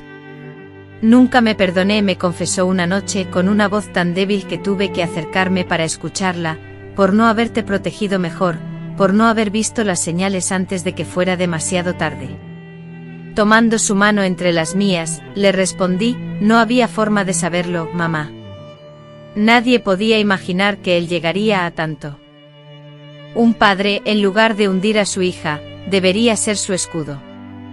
Con la mirada perdida en un punto invisible, como si atravesara las paredes de la humilde habitación, pronunció aquellas palabras. Él no era así cuando nos casamos, W.I.M., ¿sabes? Era un hombre bondadoso y esforzado, pero con el tiempo algo se quebró en su interior. Una amargura, una ira que se extendía como malas hierbas. No sentía perdón por el hombre que fue mi padre, y dudo que sea factible perdonar por completo actos tan terribles. Sin embargo, en esas charlas con mi madre, logré una comprensión más profunda. No una justificación, nunca eso, sino una aceptación de que incluso los monstruos alguna vez fueron humanos, y que la frontera entre la humanidad y la crueldad es, a veces, más tenue de lo que deseamos creer. Una mañana de domingo en silencio, mi madre se marchó, mientras yo sostenía su mano. Parecía haber esperado mi llegada, mi perdón, no por lo que ella había hecho, sino por lo que no había podido evitar, para finalmente poder descansar en paz. El funeral fue sencillo, reflejo de su vida. Allí reencontré a mis hermanos, y conocí a sobrinos a los que nunca antes había visto. Recibí abrazos de gente de la comunidad, que aún me recordaban. Algunos me miraban con lástima, otros con una curiosidad apenas disimulada, observando a la muchacha que se había ido hacía tantos años y ahora regresaba como una extraña. No fui a San Miguel de Allende, no me sentía preparada para eso, y quizás nunca lo estaría. Pero antes de volver a Ciudad de México, le pedí a José que me llevara a un lugar específico en Guadalajara, el cementerio donde Juan había sido enterrado. Encontrar su tumba fue más difícil de lo que habíamos imaginado, pues tantos años habían transcurrido, y muchos otros muertos se habían sumado a aquel campo silencioso. En el rincón más alejado del cementerio, a la sombra protectora de un árbol centenario, dimos con la sencilla lápida que llevaba su nombre grabado, Juan Miranda, 1943-196X. Amado Hijo Eterno en nuestros corazones, rezaba la inscripción, sin mencionar mi nombre, sin dar constancia de la historia que nos arrebataron tan cruelmente. ¿Por qué habría de estar presente para el mundo? Yo no era más que la joven que de manera indirecta provocó su muerte, no la mujer que él amaba, con quien anhelaba construir un futuro, con quien soñaba tener un hijo. Me arrodillé ante la fría piedra, deposité las flores que había llevado conmigo, tras casi 2 décadas de silencio, pronuncié las palabras que llevé guardadas, perdóname por no haberte salvado. Perdóname por ser la causa de tu muerte. Perdóname por haber sobrevivido cuando tú no pudiste. No hubo respuesta alguna, solo el suave susurro del viento entre las hojas del árbol, el lejano canto de un pájaro y el ruido sordo de la ciudad, que ajena a mi renovado dolor, seguía su curso diario. En ese instante agridulce de la despedida, ya avanzada la noche, percibí una sensación interna de alivio, aunque no fuera una liberación total. Las pesadas ataduras del pasado eran demasiado fuertes para romperse por completo, pero sentí como si un nudo particularmente tenso en mi interior se hubiera desatado un poco, permitiéndome inhalar profundamente por primera vez en mucho tiempo. 3 días después regresé a la Ciudad de México, cargada con fotografías antiguas que mi madre había atesorado, cartas que yo había escrito y ella había guardado como pequeños tesoros, vestigios de una vida que ahora sentía ajena. Además me llevaba a algo menos tangible, la comprensión más profunda de que todos somos, de alguna manera, tanto prisioneros como artífices de nuestro propio destino. Los años subsecuentes trajeron consigo sus propias alegrías y pesares. El taller, modestamente, continuó creciendo, y ahora, con un pequeño equipo, podía dedicar más tiempo al diseño y menos a las tareas administrativas. A pesar de los años, el contacto constante con mis hermanos, en especial con José, me permitió reconstruir, paso a paso, la relación que creía perdida para siempre. Aunque el dolor físico persistía, los médicos confirmaron que eran secuelas inevitables, cicatrices internas que ninguna intervención quirúrgica lograría borrar por completo. Sin embargo, aprendí a sobrellevarlo, a identificar las señales de mi cuerpo que me indicaban cuando necesitaba reducir el ritmo y a aceptar que ciertas limitaciones serían compañeras permanentes. Hoy, en el año 2025, con 78 años, me encuentro sentado en esta confortable silla de mi apartamento en Ciudad de México, a donde regresé hace 5 años al jubilarme. El taller en la colonia Roma sigue funcionando, ahora bajo la dirección de una antigua aprendiz, a quien considero como una hija. Volví a este lugar para estar cerca de mis recuerdos, de aquellos sitios que, a pesar de las memorias dolorosas, siguen siendo, de alguna manera, mi hogar, porque las cicatrices, aunque menos visibles, nunca terminaron de sanar por completo.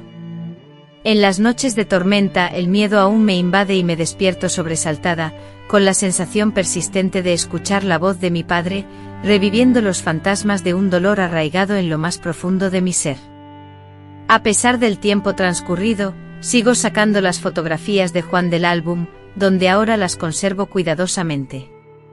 En la soledad que a veces me asfixia, susurro palabras que solo él puede oír, como si aún estuviera a mi lado. Continúo visitando su tumba en el cementerio, llevando flores frescas y las palabras que únicamente él comprendía. Sin embargo, a lo largo de estos 60 años desde la tragedia, he aprendido que es posible vivir a pesar del peso del dolor, que las cicatrices, por feas y profundas que sean, son también testimonio de mi supervivencia y que incluso con el corazón roto, se puede seguir latiendo, sintiendo y descubriendo pequeños momentos de paz en medio de la tormenta. Esa vida, llena de esperanza y promesas, era la que soñaba cuando era una niña inocente en San Miguel de Allende, enamorada del fotógrafo de ojos amables que prometía mostrarme el mundo. Esta no fue la vida que soñé, aquella que fantaseé cuando sentí por primera vez las patadas de mi hijo dentro de mí, la vida que visualicé llena de promesas y oportunidades que al final, nunca se concretaron. En cambio, fue una existencia teñida de dolor, marcada por pérdidas que me desgarraron el alma, por la ausencia constante de seres queridos que ningún consuelo, por más sincero que fuera, logró llenar por completo. Sin embargo, también fue una vida enriquecida por pequeñas alegrías, por la belleza que yo misma creé con mis propias manos, por la conexión genuina con otras personas que, aunque a veces fugaces, me recordaban que aún tenía un lugar en este mundo. Y si algo aprendí, queridos amigos que me escuchan, es que no hay sufrimiento tan intenso que no podamos soportar un día más, una hora más, incluso un minuto más, que incluso en las noches más oscuras y tenebrosas, el sol siempre vuelve a salir y que nuestras cicatrices, por más profundas que sean y aunque nunca se borren por completo, pueden ser un testimonio no solo de nuestro sufrimiento, sino también de nuestra inquebrantable capacidad de seguir adelante, de resistir las embestidas de la vida y de hallar un propósito incluso después de haber atravesado la peor de las tormentas. Y antes de concluir este vídeo, quiero expresar mi más sincero agradecimiento a todos y cada uno de ustedes que me han acompañado en este relato. Si esta historia logró tocar sus sentimientos, los invito a que dejen un me gusta, se suscriban al canal y lo compartan con alguien que pueda necesitar escuchar que, aun en los momentos más difíciles, siempre hay esperanza para seguir adelante. Me llena de alegría saber que mi voz llega a los corazones de todas partes de este vasto México, y quizás incluso más allá. Que Dios los bendiga, mis queridos amigos y amigas. Si llegaron hasta aquí, por favor comenten amén, para que todos podamos ser bendecidos con felicidad y salud. Amén.